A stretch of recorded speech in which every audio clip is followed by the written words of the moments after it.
Hello friends, स्वागत है आप सभी का आपके अपने यूट्यूब चैनल D1 एकेडमी में। जैसा कि आप लोग सभी जानते हैं कि इसी चैनल का ओल्ड जो नाम है वो हिट्स ऑफ जीके थी, जिसका नाम चेंज करके D1 एकेडमी किया गया है। अभी जो ये सीरीज में चला रहा हूँ ये आपको ज्ञान बिंदु की सेकेंड एडिशन बिहार पुलिस की है। बहुत ही ऑथेंटिक बुक है, बहुत ही स्पेशल बुक है।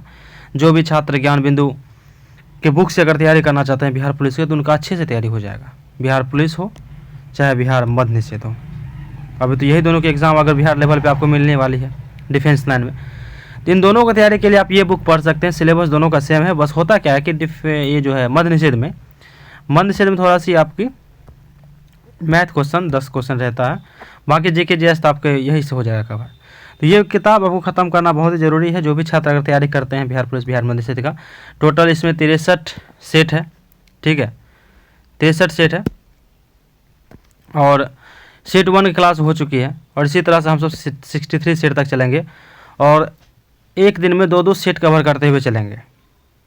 कल क्लास हम नहीं ले पाए थे, कुछ पर्सनल रीजन हो गई थी, बट आज से 2-2 सेट चलेगी, एक सुबह में एक शाम में। दोनों क्लास आपको रिकॉर्डिंग या कभी कभी लाइव हम आके ख़त्म करवा देंगे। तो चलिए शुरू करते हैं, ठीक है। सेट 2 है आपका। क्वेश्चन नंबर 1, एक समांतर चतुर्भुज का क्षेत्रफल 28 सेंटीमीटर स्क्वायर है और उसका आधार 7 सेंटीमीटर है। समांतर चतुर्भुज की ऊंचाई बताना है। तो समांतर चतुर्भुज का क्षेत्रफल आपको पता है कि आधार गुना ऊंचाई होता है, 28 7 गुना ऊंचाई निकाल लेंगे तो हो जाएगा 4 सेंटीमीटर।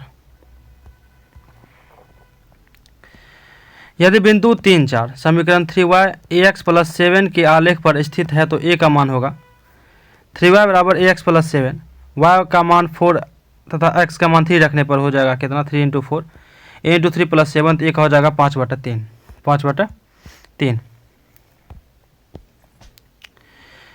125 की निश्चित राशि 3 वर्ष में एक निश्चित वार्षिक चक्रवृद्धि ब्याज की दर से 216 हो जाती है। तो कितना, 216 हो जाती है। तो ब्याज की दर ज्ञात करें, ब्याज की दर ज्ञात करें। ब्याज की दर ज्ञात करना है तो चक्रवृद्धि ब्याज बराबर क्या हो जाएगा, मूलधन × 1 + r/100 का पर पावर n।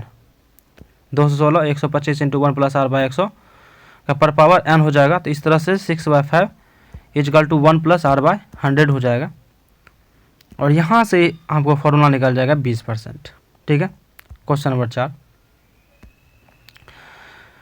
अभिकथन ये है कि मॉस का पारिस्थितिकी दृष्टि से बहुत महत्व है। कारण है कि मॉस चट्टाने को मृदा में अपघटित करते हैं और ये मृदा अपक्षरण को क्या करते हैं, तो रोकता है।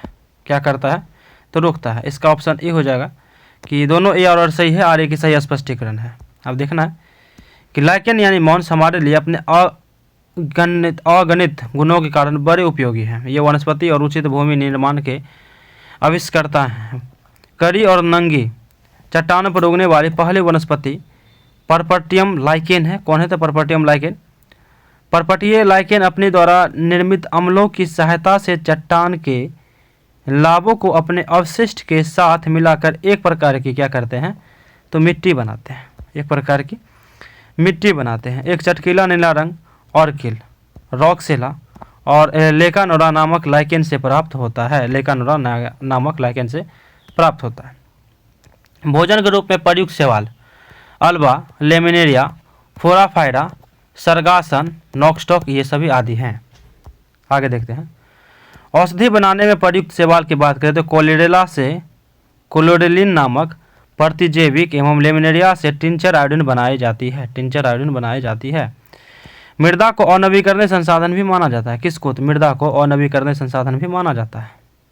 वनस्पति, वृक्ष, झाड़ियाँ, घास तथा काई, मांस आदि के पत्तों तथा जड़ों के सड़ने से ह्यूमस का निर्माण होता है, जो मृदा की उर्वरता बढ़ाने के साथ साथ ह्यूमस का निर्माण करते हैं। जो मृदा की उर्वरता बढ़ाने के साथ साथ मृदा के विकास में भी क्या होते हैं, तो ये सहायक होते हैं। नारियल का ऊपरी भाग छिलका किस प्रकार के उत्तक से बने होते हैं। नारियल के जो ऊपर वाले जो भाग होते हैं, ये जो कवर किया रहता है इस तरह से, वो क्या कहते हैं, किस प्रकार के उत्तक से बने होते हैं। नारियल का ऊपरी भाग दृढ़ उत्तक का बना होता है। किसका, तो दृढ़ उत्तक का बना होता है। दृढ़ ऊतक यानी कि स्क्लेरेंडामा की कोशिका मृत, लंबी, संकरी तथा दोनों सिरों पर नुकीली होती है। इसमें जीवद्रव्य नहीं पाया जाता है और उनकी भित्ति लिग्निन जमाव कारण मोटी हो जाती है। लिग्निन जमाव कारण क्या हो जाती है? मोटी। दृढ़ ऊतक पौधे के तना, पत्तियों के सिरा, फलों तथा बीजों के बीजावरण में पाए जाते हैं। जिन पौधों से रेशा प्राप्त होता है उनमें से यह ऊतक प्रचुर मात्रा में पाया जाता है। क्या होता है? प्रचुर मात्रा में पाया जाता है। यह पौधे को यांत्रिक सहारा प्रदान करता है तथा उन्हें दृढ़ एवं लचीला बनाता है। दृढ़ ऊतक एक सरल अस्थायी ऊतक है। दृढ़ ऊतक एक क्या है? तो सरल अस्थायी ऊतक है। सरल अस्थायी ऊतक को 3 वर्गों में वर्गीकृत किया गया है: मृदूतक, स्थूल कोण ऊतक और दृढ़ ऊतक। पादप ऊतक को निम्नलिखित रूपों में वर्गीकृत किया जाता है। पादप ऊतक हो जाएगा विभोजिती ऊतक, अस्थायी ऊतक। विभोजिती ऊतक का हो जाएगा शीर्षस्थ, पार्श्वस्थ, अंतर्वेशी। और अस्थायी ऊतक भी 2 भागों में, एक सरल है, एक जटिल है। सरल का हो जाएगा मृदूतक ऊतक, स्थूल ऊतक, दृढ़ ऊतक, और जटिल में हो जाएगा जाइलम और फोलोएम। पृथ्वी का कौन सा भाग महाजैव विविधता वाले क्षेत्र के रूप में जाना जाता है? ऑप्शन बी हो जाएगा कर्क रेखा के उष्णकटिबंधीय क्षेत्र और मकर रेखा के उष्णकटिबंधीय क्षेत्र के बीच में। ठीक है, इसके बीच में कर्क रेखा के उष्णकटिबंधीय क्षेत्र और मकर रेखा के उष्णकटिबंधीय क्षेत्र के बीच में महाजैव विविधता क्षेत्र स्थित है। सर्वाधिक जैव विविधता उष्णकटिबंधीय वर्षा वनों में पाई जाती है। इन क्षेत्रों का विस्तार 10 डिग्री उत्तरी तथा 10 डिग्री दक्षिणी अक्षांशों के मध्य पाया जाता है। जैव विविधता शब्द एडवर्ड विल्सन द्वारा दिया गया है। जैव विविधता का संरक्षण स्वस्थानीय एवं बाह्यस्थानीय 2 विधियों से किया जाता है। 2 विधियों से किया जाता है। नॉर्मन माइट्स ने अपने सबसे पहले 1988 ईस्वी में बायोडायवर्सिटी हॉटस्पॉट शब्द का उपयोग किया था। बायोडायवर्सिटी हॉटस्पॉट का उपयोग किया था। विश्व में 36 जैव विविधता हॉटस्पॉट क्षेत्र हैं। इसमें से 4 हॉटस्पॉट क्षेत्र क्या है? तो भारत में स्थित है। हिमालय क्षेत्र, पश्चिमी घाट, इंडो बर्मा क्षेत्र और सुडालैंड। संयुक्त राष्ट्र संघ ने वर्ष 2010 को अंतर्राष्ट्रीय जैव विविधता वर्ष के रूप में मनाने की घोषणा की थी। किसको? 2010 को। ठीक है। भारत का समुद्री राष्ट्रीय उद्यान कच्छ की खाड़ी में स्थित है। कच्छ की खाड़ी में स्थित है। भारत में प्रचुर जैव विविधता केरल के पलक्कड़ जिले में स्थित शांत घाटी में पाई जाती है। पश्चिमी घाट भारत का सबसे बड़ा संरक्षित वन है। बेल जार में प्रयोग KOH किस तरह से प्रकाश संश्लेषण की प्रक्रिया को प्रभावित करता है? ऑप्शन बी हो जाएगा KOH जार में उपस्थित CO2 को अवशोषित कर लेती है। ठीक है, किसको? तो CO2 को उपस्थित कर लेती है। बेल जार में प्रयोग KOH जार में उपस्थित CO2 को अवशोषित कर देता है। इस तरह से प्रकाश संश्लेषण की प्रक्रिया को प्रभावित करता है। KOH potassium hydroxide carbon dioxide CO2 का अवशोषक है। बंद जार में KOH द्वारा मौजूद सभी कार्बन डाइऑक्साइड अवशोषित हो जाता है। पोटेशियम हाइड्रोक्साइड की वजह से कार्बन डाइऑक्साइड उपलब्ध नहीं रहती, इसलिए प्रकाश संश्लेषण और स्टार्च या ग्लूकोज का उत्पादन नहीं हो पाता है। पोटेशियम हाइड्रोक्साइड यानी KOH प्रयोगशाला में प्रतिकर्मक के रूप में मुलायम साबुन के निर्माण में CO2 तथा SO2 जैसे गैसों में अवशोषक के रूप में प्रयोग किया जाता है। किसके रूप में? तो अवशोषक के रूप में। कैल्शियम ऑक्साइड CaO मकान बनाने में गारे के रूप में, कास्टिक सोडा के निर्माण में, सोडियम कार्बोनेट के निर्माण में, ब्लीचिंग पाउडर के निर्माण में प्रयोग किया जाता है। मैग्नीशियम ऑक्साइड MgO का इस्तेमाल औषधि निर्माण में, रबर वल्कनाइजेशन में, उत्प्रेरक के रूप में और वालिडो के प्रयोग आदि में प्रयोग किया जाता है। कास्टिक सोडा NaOH का इस्तेमाल साबुन बनाने में, पेट्रोलियम को शुद्धिकरण में, कपड़ा एवं कागज बनाने में, दवा निर्माण में, घरों कारखानों को साफ करने में किया जाता है। मैग्नीशियम हाइड्रोक्साइड MgOH2 का इस्तेमाल पेंट की अम्लता को दूर करने में, अम्ल विशस्तीकरण के एंटीडोट के रूप में, चीनी उद्योग में मोलासिस से चीनी तैयार करने में आदि में किया जाता है। निम्न से कौन सा मानकीकरण चिन्ह सोने के आभूषणों की शुद्धता के निर्धारण के लिए आवश्यक है? ऑप्शन बी हो जाएगा हॉलमार्क। क्या हो जाएगा? हॉलमार्क। सोने के आभूषण की शुद्धता का निर्धारण हॉलमार्क से किया जाता है। भारत सरकार ने 15 जून 2021 से सोने के आभूषणों और कलाकृति की हॉलमार्किंग अनिवार्य कर दी है। एगमार्क की बात करें तो यह भारत में कृषि उत्पादों पर कार्यरत एक प्रमाणन चिन्ह है। यह कृषि उत्पाद ग्रेडिंग और मार्किंग अधिनियम 1937 के तहत प्रदान किया गया गुणवत्ता चिन्ह है। एगमार्क कृषि विपणन का संक्षिप्त नाम है। चावल, आटा, दाल, बिस्कुट, तेल आदि के पैकेट पर आमतौर पर एगमार्क चिन्ह ही पाया जाता है। केंद्रीय एगमार्क प्रयोगशाला नागपुर महाराष्ट्र में स्थित है। ISI मार्क की बात करें तो यह भारत में औद्योगिक उत्पाद के लिए एक मानक अनुपालन चिन्ह है। इसका फुल फॉर्म है इंडियन स्टैंडर्ड इंस्टीट्यूट मार्क। ठीक है, यह चिन्ह ISI भारत मानक ब्यूरो द्वारा विकसित भारतीय मानकों का पालन करने वाले उत्पादों को दिया जाता है। ISI मार्क उत्पाद की सुरक्षा और गुणवत्ता सुनिश्चित करता है। ISI मार्क बिजली के उपकरण जैसे कि switch, electric motor, wiring, cable, heater, kitchen appliance आदि उत्पादों पर भी पाया जाता है। भारत में प्रथम जनगणना कौन से वर्ष में हुई? ऑप्शन सी हो जाएगा 1881 में। कब हुई थी? तो 1881 में हुई थी। भारत में नियमित जनगणना 1881 में हुई थी। भारत में पहले जनगणना वर्ष 1872 में हुई थी। इस समय वायसराय लॉर्ड मेयो थे। कौन थे? तो लॉर्ड मेयो थे। हालांकि पहली पूर्ण नियमित जनगणना साल 1881 में हुई थी और यहीं से नियमित जनगणना की शुरुआत हुई थी। इस समय वायसराय कौन थे? लॉर्ड रिपन थे। लॉर्ड रिपन, जो कि विकल्प में 1872 नहीं है, तो ऑफिस उत्तर क्या हो जाएगा? 1881 ही होगा। 1881 ईस्वी में जनगणना आयुक्त W प्लाडेन थे। वहीं स्वतंत्र भारत में पहले जनगणना 1951 ईस्वी के समय जनगणना आयुक्त R.A. गोपालास्वामी 1949 से लेकर 1953 थे। 1949 से लेकर 1953 में थे। भारतीय संविधान की धारा 246 के अनुसार देश की जनगणना कराने का दायित्व संघ सरकार को सौंपा गया है। यह संविधान की 7वीं अनुसूची के क्रम संख्या 69 पर अंकित है। जनगणना संगठन केंद्रीय गृह मंत्रालय के अधीन कार्यरत है, जिसका उच्चतम अधिकारी भारत का महापंजीयक एवं जनगणना आयुक्त होता है। यह देश के जनगणना संबंधी कार्यों को निर्देशित करता है तथा जनगणना के आंकड़ों को जारी करता है। जारी करता है। आधुनिक विश्व में सर्वप्रथम व्यवस्थित रूप से जनगणना स्वीडन में 1749 ईस्वी में कराई गई थी। स्वीडन में दशकीय जनगणना की शुरुआत 1790 ईस्वी में अमेरिका में हुई थी। इंग्लैंड में जनगणना की शुरुआत 1801 ईस्वी में हुई थी। जनगणना प्रत्येक 10 वर्षों के अंतराल पर की जाती है। जनगणना संयुक्त राष्ट्र के अनुसार सतत विकास से संबंधित लक्ष्य डैश हैं। क्या हैं? तो ऑप्शन बी हो जाएगा 17। संयुक्त राष्ट्र के अनुसार सतत विकास के संबंधित लक्ष्यों की संख्या 17 है और उपलब्ध कितना है? तो 169 है। ठीक है, इन लक्ष्यों को साल 2030 तक हासिल करने का लक्ष्य रखा गया है, इन सभी 17 लक्ष्य को। और बिहार दरोगा में एग्जाम पूछा गया था, मैं तो खुद ही बनाया था इसको, मुझे याद था। ये एग्जाम जो हुई थी आपको ये क्वेश्चन था इसमें। इन लक्ष्यों को सितंबर 2015 में ऐतिहासिक संयुक्त राष्ट्र शिखर सम्मेलन में अपनाया गया था। संयुक्त राष्ट्र संघ की स्थापना 24 अक्टूबर 1945 को हुई थी और संयुक्त राष्ट्र अथवा यूनाइटेड नेशन का नाम अमेरिका के तत्कालीन राष्ट्रपति फ्रैंकलिन डी रूजवेल्ट द्वारा प्रदान किया गया था।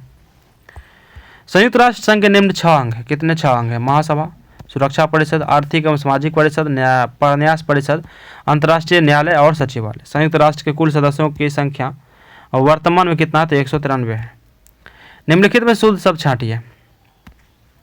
अतिथि, नुपुर, दवाइयाँ, अत्यधिक। ऑप्शन सी हो जाएगा नुपुर।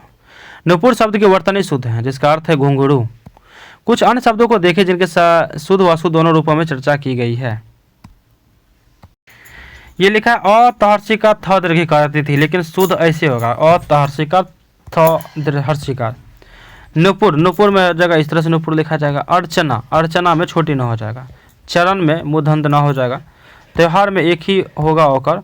और चेष्टा में हो जाएगा चेष्टा। परमाणिक, परमाणिक में हो जाएगा परमाणिक। और हाथनी का हो जाएगा हथनी। महीना का हो जाएगा महीना। दवाइया का हो जाएगा दवाइयाँ। अत्यधिक हो जाएगा अत्यधिक। अंधे के हाथ बटेर लगना लोकोक्ति का सही अर्थ क्या हो जाएगा?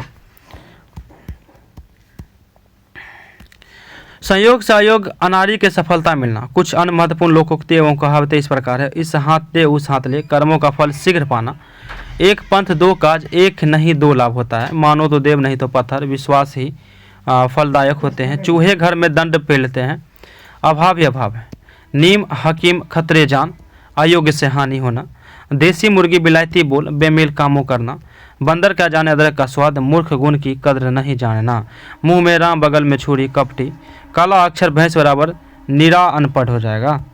निम्नलिखित शब्दों में से अतिवृष्टि शब्द के लिए सही विलोम शब्द का चयन कीजिए। ऑप्शन डी हो जाएगा अनावृष्टि हो जाएगा। अतिवृष्टि शब्द का विलोम शब्द अनावृष्टि है। अतिवृष्टि का अर्थ है बहुत अधिक बारिश होना, अनावृष्टि का अर्थ है बारिश का अभाव होना। ईस्ट सेंट्रल रेलवे का मुख्यालय कहाँ है? तो ऑप्शन सी हो जाएगा हाजीपुर। ईस्ट सेंट्रल रेलवे का मुख्यालय हाजीपुर में है। भारत के रेल मंडल एवं उनके मुख्यालय की बात करें तो उत्तर रेलवे का मुख्यालय नई दिल्ली में है, दक्षिण रेलवे का मुख्यालय चेन्नई में है, मध्य रेलवे का मुख्यालय CST मुंबई में है, दक्षिण पूर्व रेलवे का मुख्यालय कोलकाता में है, उत्तरी पूर्वी सीड रेलवे का मुख्यालय कहाँ है? तो मालेगांव में है। उत्तर मध्य रेलवे का मुख्यालय इलाहाबाद में है। दक्षिण पश्चिम रेलवे का मुख्यालय हुबली में है। पूर्व तट रेलवे का मुख्यालय कहाँ है? तो भुवनेश्वर में है। पश्चिम रेलवे का मुख्यालय कहाँ पे है? तो चर्च गेट मुंबई में है। पूर्व रेलवे का मुख्यालय कोलकाता में है। दक्षिण मध्य रेलवे का मुख्यालय सिकंदराबाद में है। पूर्वोत्तर रेलवे का मुख्यालय गोरखपुर में है। पूर्व मध्य रेलवे का मुख्यालय हाजीपुर में है। पश्चिम मध्य रेलवे का मुख्यालय जबलपुर में है। उत्तर पश्चिम रेलवे का मुख्यालय जयपुर में है। दक्षिण पूर्व मध्य रेलवे का मुख्यालय बिलासपुर में है। कोलकाता मेट्रो रेल का मुख्यालय कोलकाता में है। दक्षिण तट रेलवे का मुख्यालय कहाँ? तो विशाखापट्टनम में है। भारत में सर्वप्रथम 16 अप्रैल 1853 को मुंबई से थाने 34 किलोमीटर के बीच चलाई गई थी। विश्व की सबसे बड़ी रेलगाड़ी 1825 ईस्वी में स्टॉकर्ट और डार्लिंगटन के बीच चली थी। भारतीय रेलवे बोर्ड की स्थापना मार्च 1905 ईस्वी में की गई थी। रेल बजट को 1924-25 के बाद एडवर्थ कमेटी की सिफारिश पर समान बजट से अलग किया गया। भारतीय रेल का राष्ट्रीयकरण कब किया गया? तो 1950 ईस्वी में किया गया था, याद रखिएगा। 2017 में रेल बजट को केंद्रीय बजट से मिला दिया गया। देश में सबसे लंबी दूरी तय करने वाली रेलगाड़ी विवेक एक्सप्रेस नवंबर 2011 से है, जो डिब्रूगढ़ असम से कन्याकुमारी तमिलनाडु जाती है। इस दौरान वह 4286 किलोमीटर दूरी तय करती है। विश्व का सबसे लंबा रेलमार्ग ट्रांस साइबेरियन रेलमार्ग है, जो लेनिनग्राड से व्लादिवोस्टोक तक 9332 किलोमीटर लंबा है। भारत में पहले विद्युत ट्रेन बॉम्बे वीटी एवं कुर्ली हार्बर के बीच 3 फरवरी 1925 को चली थी। 3 फरवरी 1925 को चली थी। निम्न से कौन सी नहर भारतीय महासागर को भूमध्य सागर से जोड़ती है? ऑप्शन सी हो जाएगा सुएज नहर। सुएज नहर भारतीय महासागर को हिंद महासागर को भूमध्य सागर से जोड़ती है। सुएज नहर का निर्माण 1869 ईस्वी में हुआ था। इसकी लंबाई 168 किलोमीटर है। 1956 ईस्वी में मिस्र द्वारा इस नहर का राष्ट्रीयकरण किया गया। पनामा नहर का निर्माण 14 अगस्त 1914 ईस्वी को हुआ था। पनामा नहर पर प्रारंभ में अमेरिका का अधिकार था, परंतु 2000 ईस्वी से इस पर पनामा का अधिकार हो गया।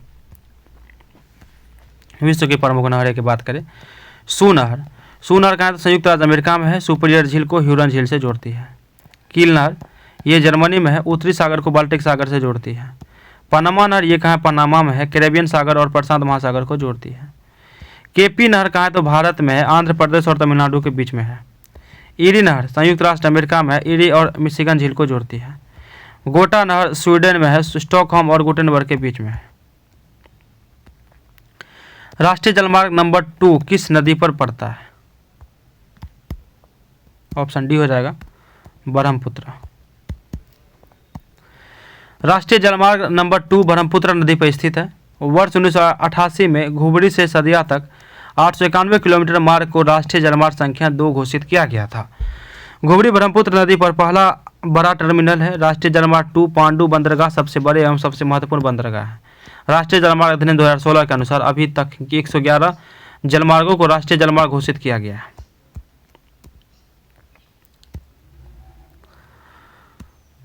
भारत के अन्य 3 प्रमुख राष्ट्रीय जलमार्ग की बात करें तो राष्ट्रीय जलमार्ग संख्या 1 प्रयागराज इलाहाबाद में है। हल्दिया जलमार्ग को राष्ट्रीय जलमार्ग 1 का दर्जा दिया गया है। किसको? तो हल्दिया राजमार्ग को। यह जलमार्ग गंगा भागीरथी हुगली नदी तंत्र में स्थित है। राष्ट्रीय जलमार्ग संख्या 3 की अगर बात करें तो यह जलमार्ग उद्योग मंडल और चंपकारा नहर के साथ पश्चिमी समुद्री तट नहर कोट्टपुरम से कोल्लम के बीच स्थित है। राष्ट्रीय जलमार्ग संख्या 4 की बात करें तो काकी नदी पुदुचेरी नहर 1078 किलोमीटर को 2008 ईस्वी से राष्ट्रीय जलमार्ग 4 घोषित किया गया था। इसे यह गोदावरी एवं कृष्णा नदी से अलग हुआ है। डैश 80% भाग पर कृषि होती है। ऑप्शन बी हो जाएगा पंजाब में। पंजाब में शुद्ध बोया गया क्षेत्र राज्य की कुल भूमि का 80% से अधिक है। पंजाब में कृषि योग्य भूमि का क्षेत्रफल 42 लाख हेक्टेयर से ज़्यादा है। यह राज्य के कुल भौगोलिक क्षेत्र का लगभग 83% है। हरियाणा में राज्य के कुल भौगोलिक क्षेत्रफल के लगभग 81% भाग पर खेती की जाती है। पंजाब को भारत में देश की खाद्य टोकरी व भारत के अन्न भंडार के नाम से भी जाना जाता है। पंजाब सिंचित भूमि के मामले में भी देश में शीर्ष स्थान में रखता है। इसकी 98% फसल सिंचाई का अधीन है। किसके अधीन है? तो सिंचाई का अधीन है। ठीक है।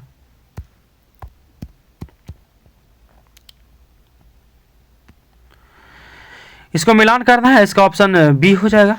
चाइल्ड का हो जाएगा आपका 81 यानी कि ISS लग जाएगा। चाइल्ड क्लासेस क्लासिकल, डीप का डीपेन, जस्ट का justify. Choose the correct option. You dash light A match, the room is full of gas. Must not, you must not light A match, the room is full of gas. Must not यानी अवश्य नहीं का प्रयोग compulsion बाध्यता को दर्शाने के लिए किया जाता है। Choose one word for the underline word of the sentence from the option that follow. Is he is a person unable to pay his डेप्ट। ऑप्शन बी हो जाएगा बैंकक्रप्ट, बैंकक्रप्ट हो जाएगा। A person entity that owes money यूज होगा debtor यानी ऋणी। A person और company from whom one has borrowed money, creditor यानी ऋणदाता हो जाएगा। A liquid that can dissolve another substance solvent यानी विलायक हो जाएगा। निशा गांधी नृत्य उत्सव डैश साल में 2 बार मनाया जाता है। ऑप्शन सी हो जाएगा केरल में। निशा गांधी नृत्य उत्सव केरल राज्य में साल में 2 बार मनाया जाता है, पहला अक्टूबर और नवंबर के महीने में, दूसरा मार्च और अप्रैल के महीने में। निशा गांधी नृत्य उत्सव केरल और त्रिवेंद्रम में कनक कुन्नू पैलेस के मैदान में स्थित निशा गांधी थिएटर में आयोजित किया जाता है। केरल के कुछ अन्य प्रमुख उत्सव इस प्रकार हैं: ओनम, विश, नौकादौड़, त्रिशूर पूरम, अड्डूर गण मेला, थायम महोत्सव आदि।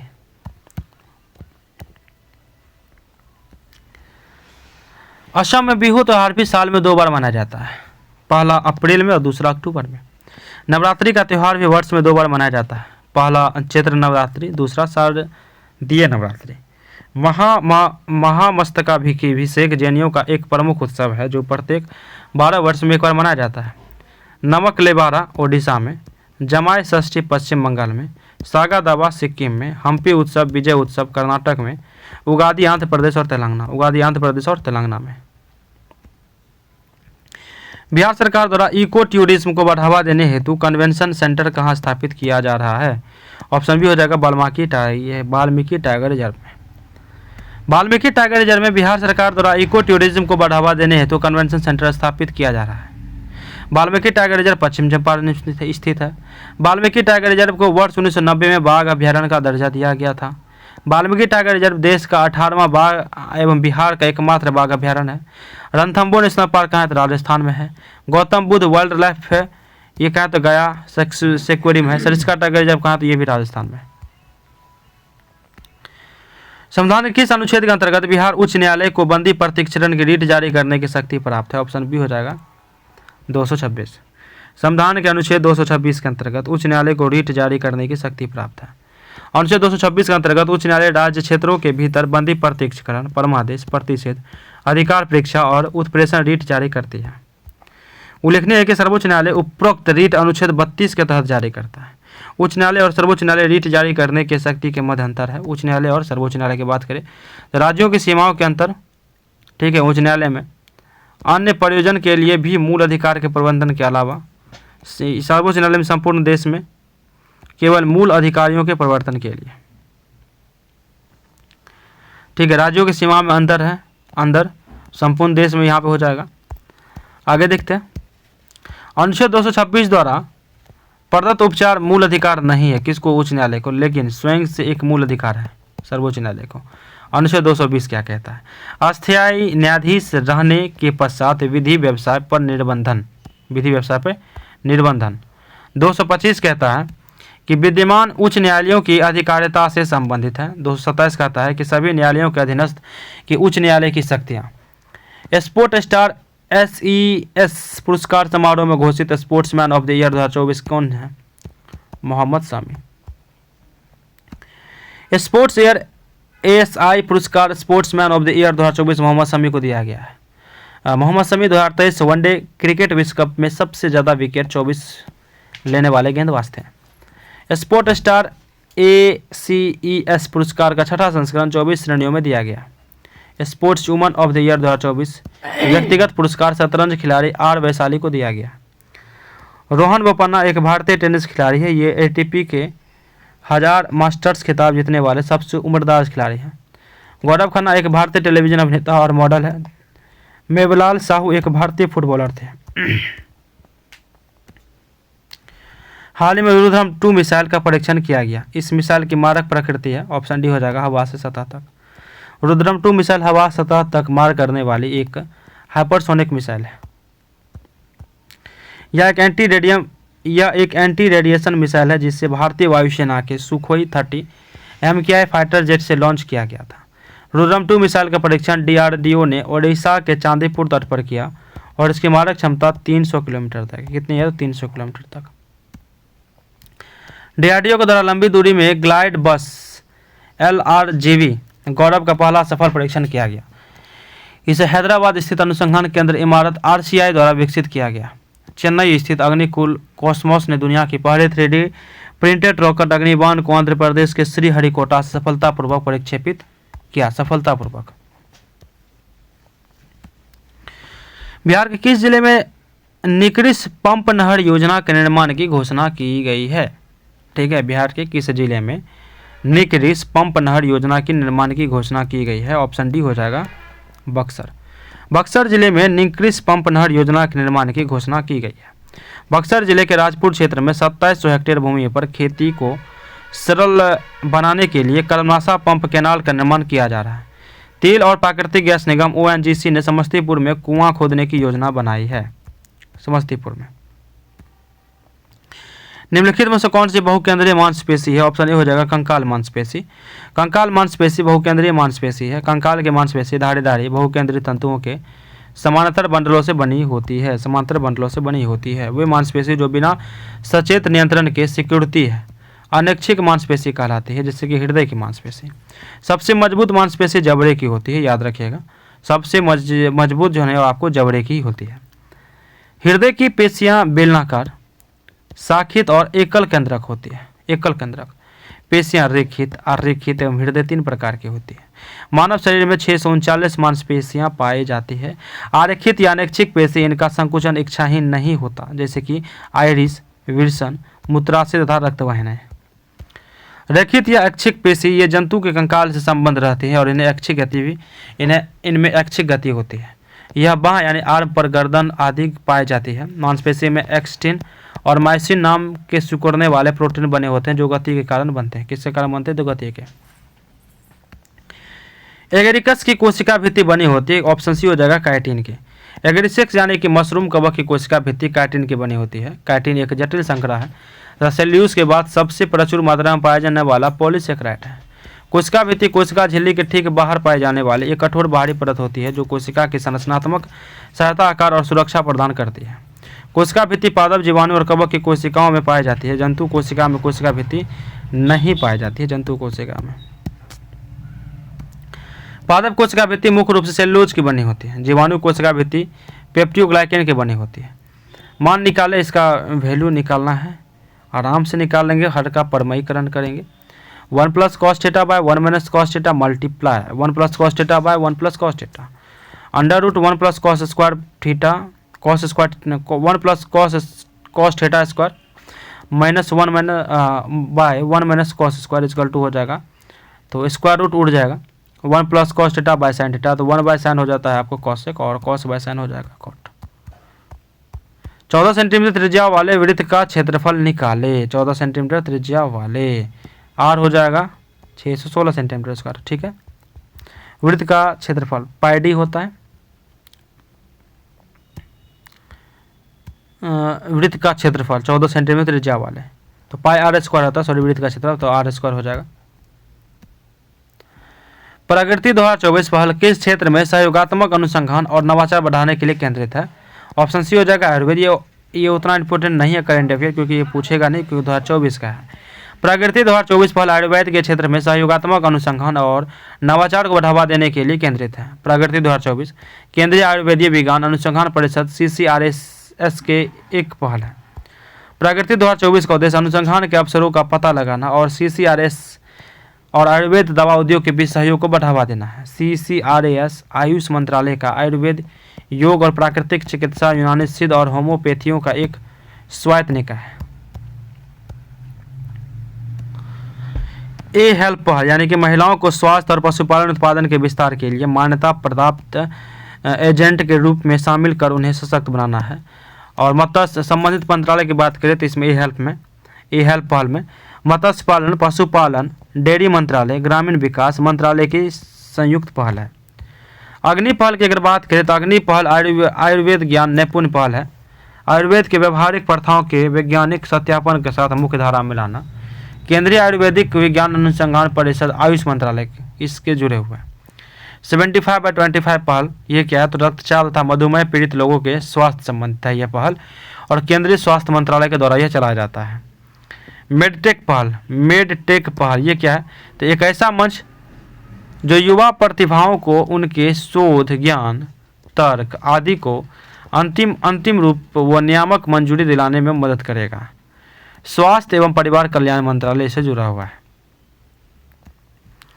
मेरा गांव मेरी धरोहर पहल भारत के राज्यों और केंद्र शासित प्रदेश के गांव को वर्चुअली सांस्कृतिक मानचित्रण करना इसका उद्देश्य है। और केंद्रीय गृह मंत्री द्वारा संस्कृति मंत्रालय के तहत ये शुरू किया गया था। महत्वपूर्ण तथ्य की बात करें, केंद्रीय योजनाएं, कार्यक्रम, अभियान, योजना शुरुआत। पीएम सूर्य घर मुफ्त बिजली योजना 13 फरवरी 2024 को। पीएम किसान सम्मान निधि योजना 24 फरवरी 2019 को। प्रधानमंत्री उज्ज्वला योजना 1 मई 2016 को। प्रधानमंत्री जनधन योजना 28 अगस्त 2014 को। मिशन इंद्रधनुष योजना 15 दिसंबर 2024 को। किस राज्य में काची नेमू को राजफल घोषित किया गया है? ऑप्शन बी हो जाएगा असम में। असम राज्य में काची नेमू यानी कि साइट्रस लिमोन को राजफल घोषित किया गया है। काची नेमू को असम का राजफल 12 फरवरी 2024 को कृषि मंत्री अतुल बोरा ने घोषित किया था। काची नेमू को वर्ष 2019 में जीआई टैग प्राप्त हुआ था। असम राज्य में संबंधित कुछ तथ्य की बात करें तो राजधानी के असम के दिसपुर। भाषाएं हैं असमिया, बोडो, बंगाली। पक्षी है सफेद पंख वाला बत्तख। पुष्प है आपको फॉक्सटेल ऑर्किड। उच्च न्यायालय की अगर बात करें उच्च न्यायालय की तो गुवाहाटी उच्च न्यायालय। जीआई टैग यानी भौगोलिक संकेतक। जीआई एक ऐसा नाम या संकेतक है जो कुछ उत्पादों को दिया जाता है जो किसी विशिष्ट भौगोलिक स्थान या उत्पत्ति से संबंधित होते हैं। त्रिपुरा रानी अनानास राजकीय फल है यहाँ का। सिक्किम का मंदारिन संतरा। हिमाचल प्रदेश का सेब। उत्तराखंड का काफल जंगली फल। गुजरात का हो जाएगा ड्रैगन फ्रूट, नया नाम कमलम। मध्य प्रदेश का हो जाएगा आम। निम्नलिखित में से कौन सी प्रक्रिया उन पौधों को उगाने के लिए उपयोगी है जो बीज में उत्पन्न करने की क्षमता खो चुके हैं? ऑप्शन 1 हो जाएगा कायिक प्रबंधन। बीज पैदा करने की क्षमता खो चुके पौधे को उगाने के लिए कायिक प्रबंधन प्रक्रिया का इस्तेमाल किया जाता है। कायिक प्रबंधन पौधे के प्रजनन का एक अलैंगिक तरीका है। इस प्रक्रिया में पौधे के वानस्पतिक भागों का इस्तेमाल करके नए पौधे उगाए जाते हैं। थैलोफाइटा की बात करें, थैलोफाइटा के अंतर्गत मुख्य रूप से विभिन्न प्रकार के शैवाल, कवक तथा जीवाणु आते हैं। थैलोफाइटा का शरीर जड़, तना, पत्तियों में विभाजित नहीं हो रहा था। इनमें संवहनीय ऊतक नहीं पाया जाता। बायोफ्राटा की बात करें तो बायोफ्राटा भ्रूण बनाने वाले पौधे का सबसे साधारण व आम समूह है। इनमें संवहन ऊतक नहीं होता। ये पौधे स्थलीय होने के साथ साथ छायादार एवं नम्र स्थानों पर उगते हैं। बायोफ्राटा समुदाय को वनस्पति जगत का एम्फीबिया वर्ग कहते हैं। क्या कहते हैं? एम्फीबिया वर्ग। ठीक है। इस वर्ग में सबसे बड़ा पौधा कौन है? डोसोनिया। ये स्वपोषी होते हैं। इनमें तने एवं पत्तियां की तरह रचनाएं मिलती है। इनमें जड़ें हमेशा अनुपस्थित रहती है, किंतु थैलस के एक अभ्या सतह से तंतु की तरह कई रचनाएं निकलती है जिन्हें मूलांग कहा जाता है। टेक्योफाइटा समूह में उन पादपों को सम्मिलित किया गया है जिन्हें संवहनी ऊतक पाए जाते हैं।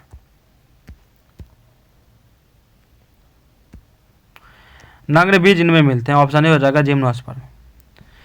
अनावृति बीज पौधे का वह सब फाइलम है जिसके अंतर्गत पौधे आते हैं जिनमें नग्न बीज आते हैं, अर्थात बीजाणु तथा उन्हें विकसित बीज किसी खोल या फल के बंद नहीं होते हैं। इन्हें अंडाशय ओवरी का पूर्ण अभाव होता है। टेरिडोफाइटा, इस उपप्रभाग में अपुष्पोद्भिद पादपों को रखा गया है। इस उपग्रह में सदस्यों के जल एवं खनिज लवण के संवहन हेतु संवहन ऊतक पाए जाते हैं। इनका शरीर जड़, तना एवं पत्तियों में विभाजित रहता है। इसमें पुष्प और बीज की निर्माण नहीं होता है। इनमें बीजाणुधानियां में उत्पन्न होते हैं। इन पौधे के जायगोट में जाइगोस्पोर्ट का निर्माण होता है। आवृत्ति बीज की बात करें तो इसे उप प्रभाग के अंतर्गत उन पौधों को सम्मिलित किया गया जिनमें बीज सदैव फल के अंदर होते हैं। ये शाक, झाड़ियाँ तथा वृक्ष तीनों प्रकार के होते हैं। इन्हें प्रजनन अंग पुष्प होते हैं। ये सामान्यतः स्थलीय पौधे होते हैं, लेकिन कुछ पौधे जल में भी पाए जाते हैं। इनमें संवहन तंत्र अति विकसित होते हैं। संवहन तंत्र। आगे देखते हैं 35 नंबर। एक विशिष्ट कार्य करने के लिए कोशिका द्वारा अस्थायी रूप और आकार लेने की क्रिया को क्या कहा जाता है? एक विशिष्ट कार्य करने के लिए कोशिका द्वारा अस्थायी रूप और आकार लेने की क्रिया को क्या कहा जाएगा? ऑप्शन बी हो जाएगा विभेदीकरण कहा जाएगा। क्या कहा जाएगा? विभेदीकरण। एक विशिष्ट कार्य करने के लिए कोशिका द्वारा अस्थायी रूप और आकार लेने की क्रिया को विभेदीकरण कहा जाता है। किसी जीव के शरीर में कोशिकाओं के समूह को ऊतक कहते हैं। एक अस्थायी ऊतक परिपक्व जीवित या मृत कोशिका से बना होता है जो विभोज ऊतकों से विभाजित होता है। विभेदन प्रक्रिया विभिन्न प्रकार के अस्थायी ऊतकों के विकास का कारण बनती है। विभेद वह प्रक्रिया है जिसमें जड़ और प्रो शीर्ष विभोज ऊतक और कैम्बियम विशिष्ट कार्य करने के लिए परिपक्व होते हैं। इस प्रक्रिया में पादप कोशिका के भीतर बहुत से संरचनात्मक परिवर्तन होते हैं। विभेदन पुनर्विभेदन एक कोशिका विभेदन प्रक्रिया के माध्यम से विभाजित होने की अपनी क्षमता को पुनः प्राप्त कर सकती है। पुनर्विभेदन क्या है? तो पुनर्विभेदन वो प्रक्रिया है जिसके माध्यम से विभेदित कोशिका विशिष्ट भूमिका प्राप्त करती है और फिर विभाजित होने का अपनी क्षमता खो देती है। कथन 1 कथन 2 देखना। कथन 1 कहता है कि अनुच्छेद 356 के अंतर्गत उद्घोषणा जारी करने के साथ ही राज्य विधानसभा अस्वाभावी भंग हो जाती है। कारण है कि इस उद्घोषणा के अंतर्गत राष्ट्रपति राज्य सरकार के सभी कृत्य अपने हाथों में ले सकेगा। कूट है, ऑप्शन डी हो जाएगा कि ये असत्य है लेकिन आर सत्य है। अनुच्छेद 356 के अंतर्गत उद्घोषणा जारी करने के बाद राष्ट्रपति राज्य विधानसभा को विघटित अथवा निलंबित कर सकता है। 356 के उद्घोषणा के अंतर्गत अर्थात जब किसी राज्य में राष्ट्रपति शासन लागू हो तो राष्ट्रपति को निम्नलिखित असाधारण शक्तियाँ प्राप्त हो जाती है। वह राज्य सरकार के सभी या कोई कृत्य या राज्यपाल से या राज्य के विधानमंडल से भिन्न राज्य के किसी निकाय या पदाधिकारी में निहित सभी के कोई शक्तियाँ अपने हाथों में ले सकेगा। यह घोषणा कर सकेगा कि राज्य के विधानमंडल की शक्तियाँ संसद द्वारा इसके प्राधिकार के अधीन प्रयोग होगी, परंतु इस खंड में कोई बात राष्ट्रपति को उच्च न्यायालय में निहित किसी शक्ति को अपने हाथों में लेने व पूर्णतः भागत निलंबित करने के लिए प्राधिकृत नहीं करेगी। बिहार लोक सेवा आयोग की स्थापना की गई थी। ऑप्शन ए हो जाएगा अप्रैल 1949 में। बिहार लोक सेवा आयोग की स्थापना 1 अप्रैल 1949 को की गई थी। बिहार लोक सेवा आयोग भारत सरकार अधिनियम 1935 की धारा 261 की उपधारा 1 के अनुसार उड़ीसा और मध्य प्रदेश राज्यों के आयोग से अलग होने के बाद अस्तित्व में आया था। राज्य सरकार ने 1 मार्च 1951 को बिहार लोक सेवा आयोग का मुख्यालय रांची से पटना स्थानांतरित किया। बिहार लोक सेवा आयोग ने शुरुआत में बिहार राज्य के लिए अपना कामकाज रांची में अपने मुख्यालय के साथ शुरू किया। बिहार लोक सेवा आयोग भारतीय संविधान के अनुच्छेद 315 के अंतर्गत एक संवैधानिक निकाय है। क्या है? एक संवैधानिक निकाय है। भारत में लोक सेवा आयोग की स्थापना भारत सरकार अधिनियम 1919 द्वारा 1 अक्टूबर 1926 में सिविल सेवकों की भर्ती के लिए की गई थी। यहाँ पे तो भारत में लोक सेवा आयोग की स्थापना भारत सरकार अधिनियम 1919 के द्वारा की 1 अक्टूबर 1926 में सिविल सेवकों की भर्ती के लिए की गई थी। ठीक है। भारत में शक्तियों के विभाजन के संबंध में विवादों की स्थिति में निर्णय लेने का अंतिम अधिकार किसके पास है? अंतिम ऑप्शन सी हो जाएगा केवल सर्वोच्च न्यायालय। भारत में शक्तियों के विभाजन के संबंध में विवाद की स्थिति में निर्णय लेने का अंतिम अधिकार केवल सर्वोच्च न्यायालय के पास है। एक क्वेश्चन इंपॉर्टेंट है आपका D1 एकेडमी। केवल सर्वोच्च न्यायालय के पास मूल, अपीलीय और सलाहकार अधिकार है। सर्वोच्च न्यायालय को संविधान का संरक्षण कहा जाता है। सर्वोच्च न्यायालय सिविल तथा आपराधिक सभी तरह के मामले में अपील के अंतिम न्यायालय है। भारतीय संविधान में शक्तियों के विभाजन को 3 सूचियों में रेखांकित किया गया। संघ सूची, राज सूची तथा संवर्ती सूची। सर्वोच्च न्यायालय के क्षेत्राधिकार की अगर बात करें तो राष्ट्रपति उपराष्ट्रपति के चुनाव से जुड़े विवादों का निर्णय अवमानना करने वाले को दंडित करना, किसी भी मामले को स्वयं संज्ञान लेकर अटॉर्नी या सॉलिसिटर जनरल की सिफारिश पढ़ लेना, देश में किसी भी न्यायालय के न्यायाधिकरण के आदेश का खिलाफ अपील स्वीकार करना। सर्वोच्च न्यायालय का मूल या आरंभिक क्षेत्राधिकार अनुच्छेद 131 के अनुसार सर्वोच्च न्यायालय के मौलिक क्षेत्राधिकार का वर्णन किया गया है। इसके अंतर्गत सर्वोच्च न्यायालय 3 तरह के मामलों की सुनवाई करता है। भारत सरकार तथा एक या अधिक संघ के राज्यों के बीच विवाद, एक और भारत सरकार और किसी राज्य या राज्यों एवं दूसरी और एक से अधिक अन्य राज्यों के बीच का विवाद, परस्पर 2 या अधिक राज्यों का विवाद। शेरनी शब्द में प्रत्युक्त पढ़ते हैं। ऑप्शन ए हो जाएगा नी। शेरनी शब्द में नी पढ़ते हैं। पढ़ते हुए शब्दांश होते हैं जिनका स्वतंत्र रूप में कोई अर्थ नहीं होता, लेकिन जब यह किसी शब्द के अंत में जुड़ता है तो उस शब्द का अर्थ अलग हो जाता है। नी प्रत्यय से बने अन्य शब्द की बात करें, चटनी, धोखनी, मथनी आदि। ठीक है।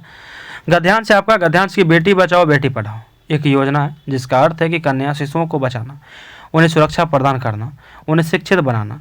यह योजना भारतीय सरकार द्वारा 22 जनवरी 2015 को कन्याओं के प्रति लोगों में जागरूक उत्पन्न करने तथा महिलाओं के लिए कल्याण कार्यक्रम में सुधार करने के लिए शुरू की गई थी। यह अभियान विभिन्न गतिविधियों जैसे कि बड़ी रैलियाँ, दीवार पत्रिका लेखन, टीवी विज्ञापनों, होर्डिंग, लघु एनिमेशन, वीडियो फिल्म, निबंध लेखन, विवाद प्रतियोगिता आदि के आयोजन के माध्यम से प्रारंभ किया गया, जिससे समाज के अधिक से अधिक लोगों को जागरूक बनाया जा सके। यह योजना में पूरे देश में कन्या शिशु बचाव के संदर्भ में लोगों में जागरूकता पैदा करने में महत्वपूर्ण भूमिका तो निभाएगी ही, साथ ही साथ भारतीय समाज में लड़कियों के स्तर को ऊपर उठाने में भी मदद करेगी। भारत में प्रत्येक नागरिकों को यह समझना चाहिए कि लड़का और लड़की में कोई अंतर नहीं है। वे जिस तरह दृष्टिकोण अपने लड़कों के प्रति रखते हैं वैसा ही लड़कियों के प्रति भी रखें। आज ऐसा कोई कार्य नहीं है जिसके लड़कियां नहीं कर सकती। अतः भारत सरकार को प्रत्येक नागरिकों में अपेक्षा है कि वे बेटी बचाओ बेटी पढ़ाओ योजना को सफल बनाने के लिए अपना सहयोग प्रदान करें। बेटी बचाओ बेटी पढ़ाओ योजना के बारे में निम्न में से कौन सा कथन असत्य है? ऑप्शन डी हो जाएगा, उनको लड़ने से अधिक महत्व देना। बेटी बचाओ बेटी पढ़ाओ योजना को शुरू करने के पीछे कई कारण थे। निम्नलिखित में से कौन सा कारण गलत है? गलत ही कथन निकालना, तो ऑप्शन डी हो जाएगा, कन्याओं को लड़कों के अपेक्षा अधिक महत्व देना, ये गलत है। ठीक है, कन्याओं की हत्या से माता पिता को रोकना सही है। कन्याओं की शिक्षा के प्रति लोगों में जागरूकता पैदा करना, ये भी सही है। महिलाओं के लिए कल्याण कार्यक्रम में सुधार करना लाना, ये भी सही है आपका। भारत सरकार ने बेटी बचाओ बेटी पढ़ाओ योजना कब शुरू की थी? तो ऑप्शन सी हो जाएगा, 22 जनवरी 2015 को। निम्न से बिहार की कौन सी वनस्पति घास की प्रजाति में है? ऑप्शन सी हो जाएगा, बांस। किस लौह अयस्क में लोहांश की मात्रा सर्वाधिक होती है? मैग्नेटाइट में लोहांश की मात्रा सर्वाधिक होती है। भारत में मुख्यतः 4 प्रकार के लौह अयस्क पाए जाते हैं, नाम, लोहे का अंश और रंग। मैग्नेटाइट लगभग 72%, रंग काला। हेमेटाइट लगभग 60-70%, रंग लाल। लिमोनेटाइट लगभग 40-60% पीला। सिडेराइट लगभग 40% तक भूरा। मैग्नेटाइट Fe3O4 मुख्यतः तमिलनाडु और कर्नाटक के धरावार और कुडप सेलों में पाया जाता है। भारत में मैग्नेटाइट लौह अयस्क का सर्वाधिक भंडार कर्नाटक 73% में है। हेमेटाइट Fe2O3 लोहे की दूसरी सर्वोत्तम किस्म है। भारत का अधिकांश लोह इसी प्रकार का है। सिडेराइट को आयरन कार्बोनेट भी कहा जाता है। विश्व का सबसे बड़ा नदी निर्मित द्वीप मांजुली किस नदी पर स्थित है? ऑप्शन सी हो जाएगा, ब्रह्मपुत्र। विश्व का सबसे बड़ा नदी निर्मित द्वीप मांजुली है, जो असम में ब्रह्मपुत्र नदी पर स्थित है।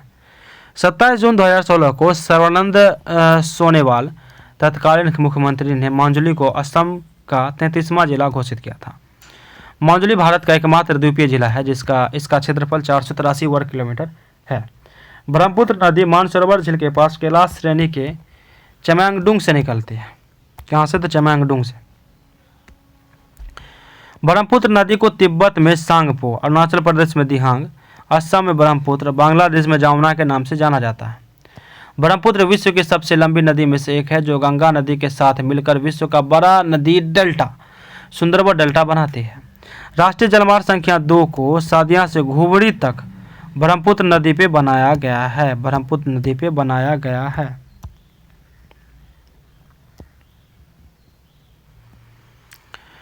मध्य हिमालय को हिमाचल प्रदेश में किस नाम से जानते हैं? ऑप्शन ए हो जाएगा, धौलागढ़। क्या हो जाएगा? धौलागढ़। ठीक है, मध्य हिमालय को हिमाचल प्रदेश में धौलाधर श्रेणी से नाम से जानते हैं। धौलाधर श्रेणी पूर्वी पंजाब के दक्षिण तथा दक्षिण पूर्व में अवस्थित पर्वतीय क्षेत्र है। मध्य हिमालय को पश्चिमी से पूर्व तक निम्नलिखित श्रेणियों में विभाजित किया गया। पीर पंजाल श्रेणी की बात करें तो जम्मू कश्मीर में है। धौलाधर श्रेणी की बात करें हिमाचल प्रदेश में है। मसूरी श्रेणी की बात करें उत्तराखंड में है। महाभारत श्रेणी की बात करें तो ये नेपाल में।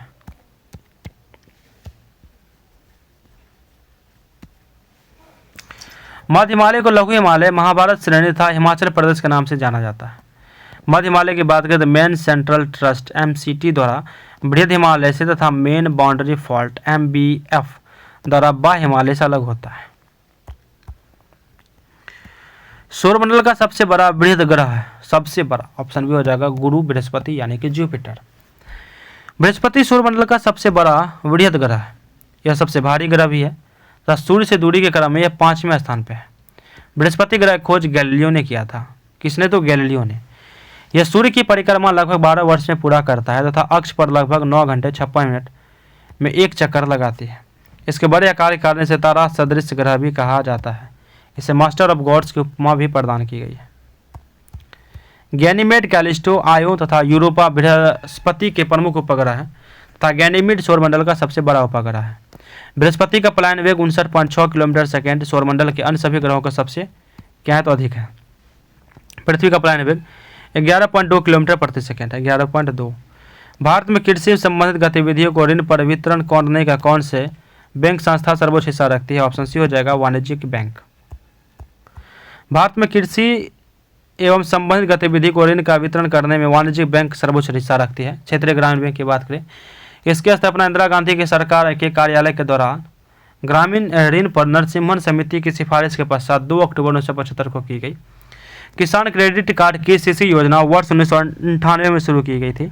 इस योजना में किसानों को अधिकतम आवश्यक आदानों की खरीद के लिए बजट 2025 में 50,000 यानी कि 5 लाख रुपए मिल सकते हैं। जिस ब्याज से कम दर पर बैंक द्वारा ग्राहकों को उधार देने की उम्मीद नहीं की जाती उसे कहा जाता है, ऑप्शन बी कहा जाता है आधार दर। जिस ब्याज दर पर ब्याज दर से कम दर पर बैंक द्वारा ग्राहकों को उधार देने की उम्मीद नहीं की जाती है उसे आधार दर कहा जाता है।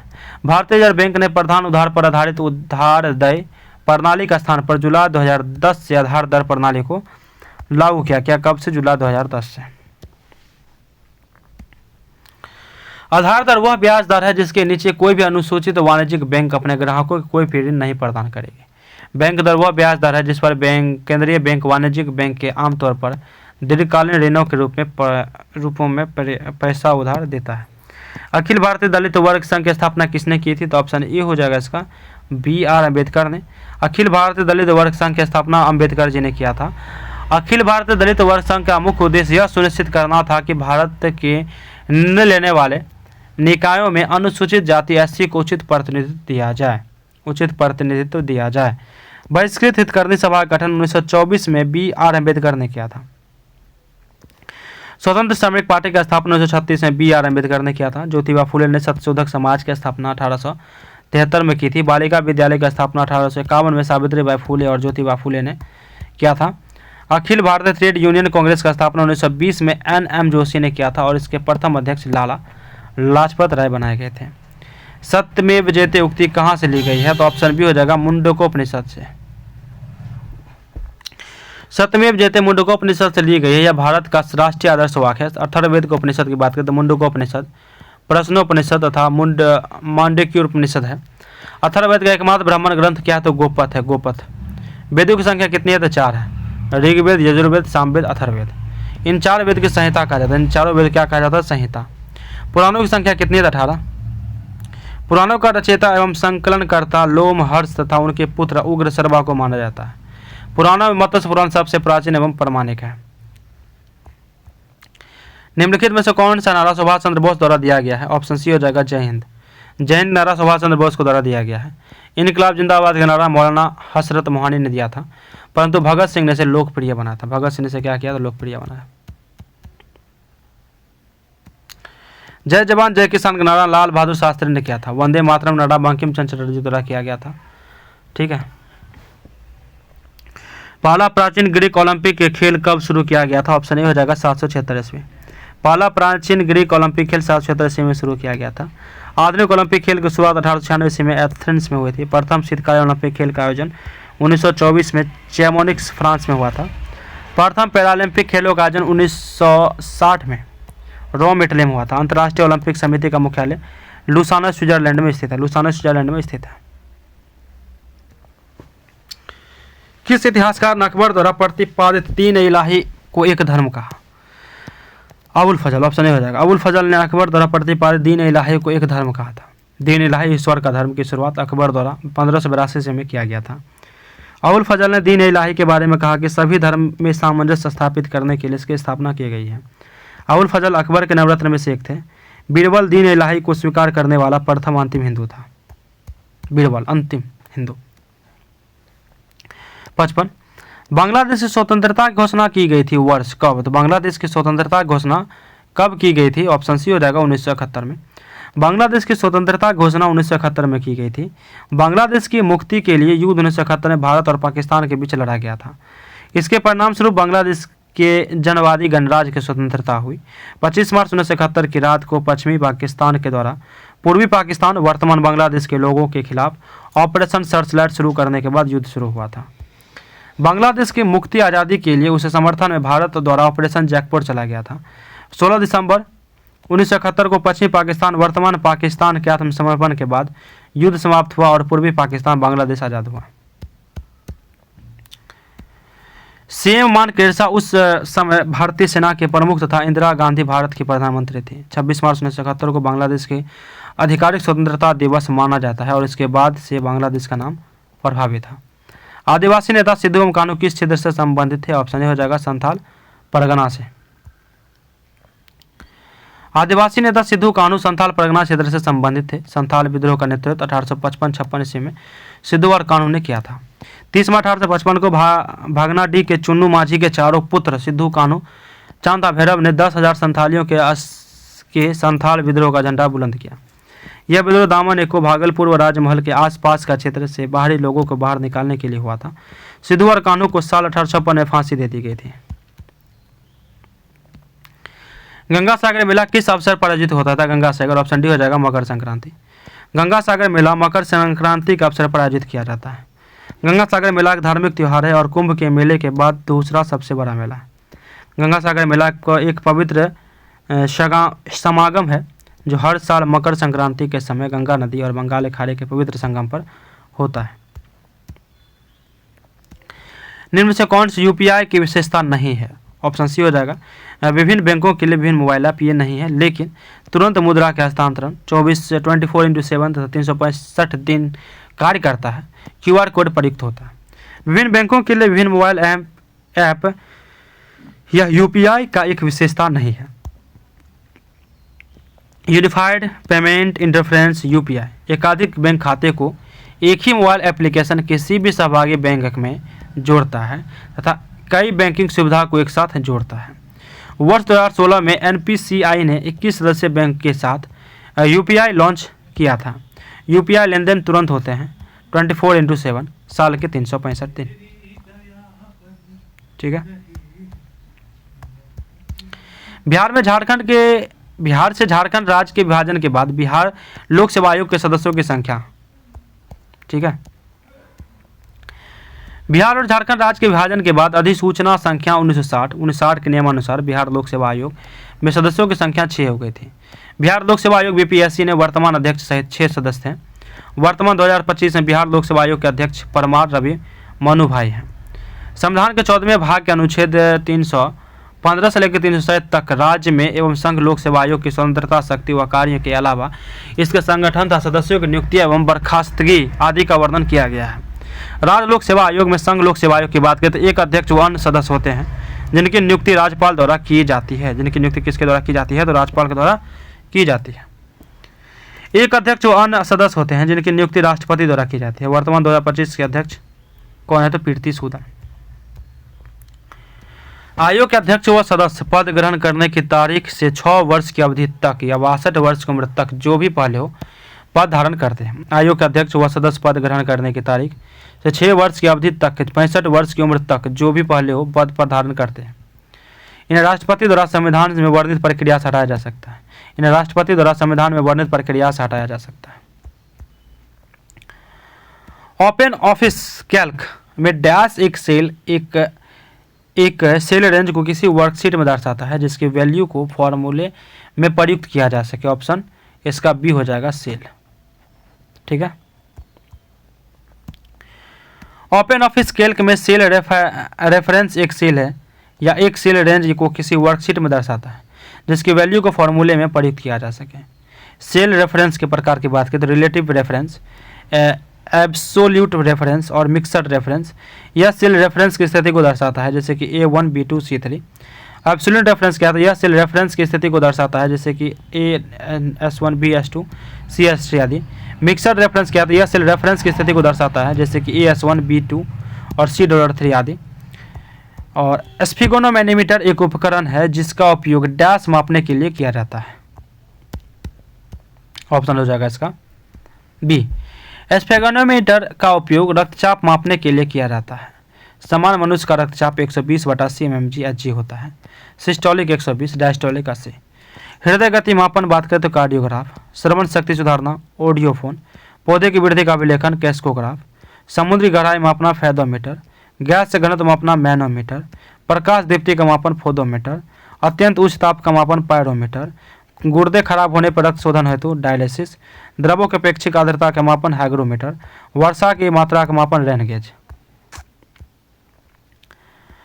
अनुमस्तिष्क, मेडुला और पोन्स निम्न में से किसके भाग हैं? ऑप्शन बी हो जाएगा पश्च मस्तिष्क के। अनुमस्तिष्क, मेडुला और पोन्स मानव शरीर में पश्च मस्तिष्क से भाग है। अनुमस्तिष्क से कार्य की बात करें तो यह शरीर की गति के संतुलन और समन्वय को नियंत्रित करता है। मेडुला कार्य की बात करें तो यह हृदय गति, श्वास और रक्तचाप जैसी बुनियादी जीवन सहायक गतिविधियों को नियंत्रित करता है। यह मेरुदंड के बगल में स्थित होता है। पोन्स कार्य की बात करें तो यह सोने, जागने, सपने देखने जैसी गतिविधियों को प्रभावित करता है। ठीक है। बिहार में 1857 के क्रांति का केंद्र कहाँ था? तो ऑप्शन सी हो जाएगा जगदीशपुर। बिहार 1857 क्रांति का केंद्र जगदीशपुर आरा में था। 1857 क्रांति के दौरान जगदीशपुर में विद्रोह कुंवर सिंह ने किया था। कुंवर सिंह की मृत्यु के बाद विद्रोह का नेतृत्व उनके भाई अमर सिंह ने किया। अंत में विलियम टेलर एवं विसेंट आयर ने यहाँ विद्रोह को दबा दिया। क्या किया? विद्रोह को दबा दिया। 1857 के विद्रोह केंद्र नेतृत्वकर्ता एवं दमनकर्ता की बात करें तो प्रमुख केंद्र, विद्रोह नेतृत्वकर्ता और ब्रिटिश दमनकर्ता कानपुर। कानपुर साहब के थे तात्या टोपे एवं नाना साहब, ठीक है, नेतृत्व।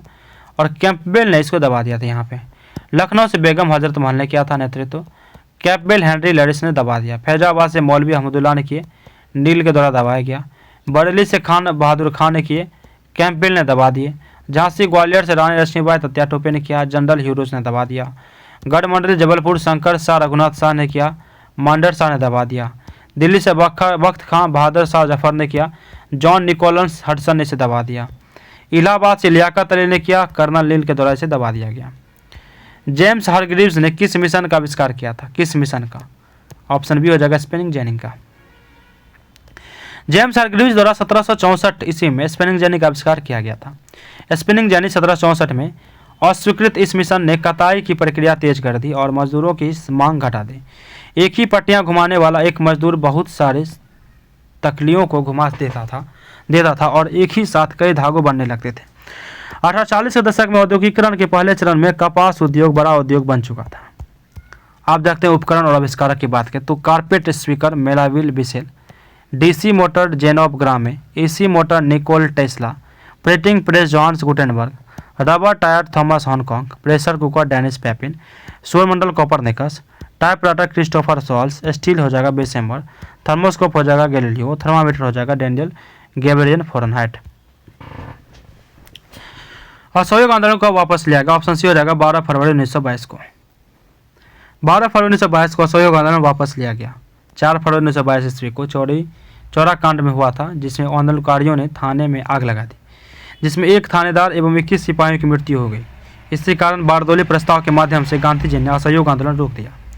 महात्मा गांधी ने 9 जनवरी 1915 को दक्षिण अफ्रीका से भारत लौटे। 1917 चंपारण सत्याग्रह बगान व्यवस्था के खिलाफ गांधी जी का भारत में पहला सत्याग्रह था।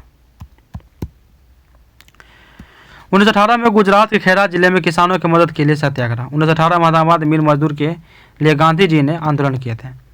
रॉकेट किस संरक्षण सिद्धांत पर कार्य करता है? तो ऑप्शन सी हो जाएगा संवेग। रॉकेट संवेग संरक्षण के सिद्धांत पर काम करता है। विद्युत जनित्र विद्युत चुंबकीय प्रेरण की घटना पर आधारित होता है। दुग्ध मापी यानी इलेक्ट्रोमीटर आर्किमिडीज के सिद्धांत पर कार्य करता है। आर्किमिडीज के वेंटुरीमीटर नली में द्रव के प्रवाह की दर ज्ञात की जाती है। यह बर्नौली प्रमेय पर आधारित होता है। घड़ी में क्वार्टजाइट क्रिस्टल का काम दाब पाइजो यानी विद्युत प्रवाह पर आधारित होता है। परमाणु बम नाभिकीय विखंडन के सिद्धांत पर आधारित होता है। हाइड्रोजन बम अनियंत्रित नाभिकीय संलयन पर आधारित होता है। हाइड्रोजन बम बिजली के झटके के जोखिम से बचने के लिए हम उपयोग करते हैं क्या? ऑप्शन बी हो जाएगा भू संपर्क तार का। बिजली के झटके के जोखिम से बचने के लिए हम भू संपर्क तार का उपयोग करते हैं। भू संपर्क तार जिस पर प्रायः हरा विद्युत रोधी आवरण होता है, घर के निकट भूमि के भीतर बहुत गहराई पर स्थित धातु की प्लेट से संयोजित होता है। इस तार का उपयोग विशेषकर स्त्री, टोस्टर, मेज का पंखा, रेफ्रिजरेटर आदि धातु के आवरण वाले विद्युत साधनों में सुरक्षा उपयोग के रूप में किया जाता है।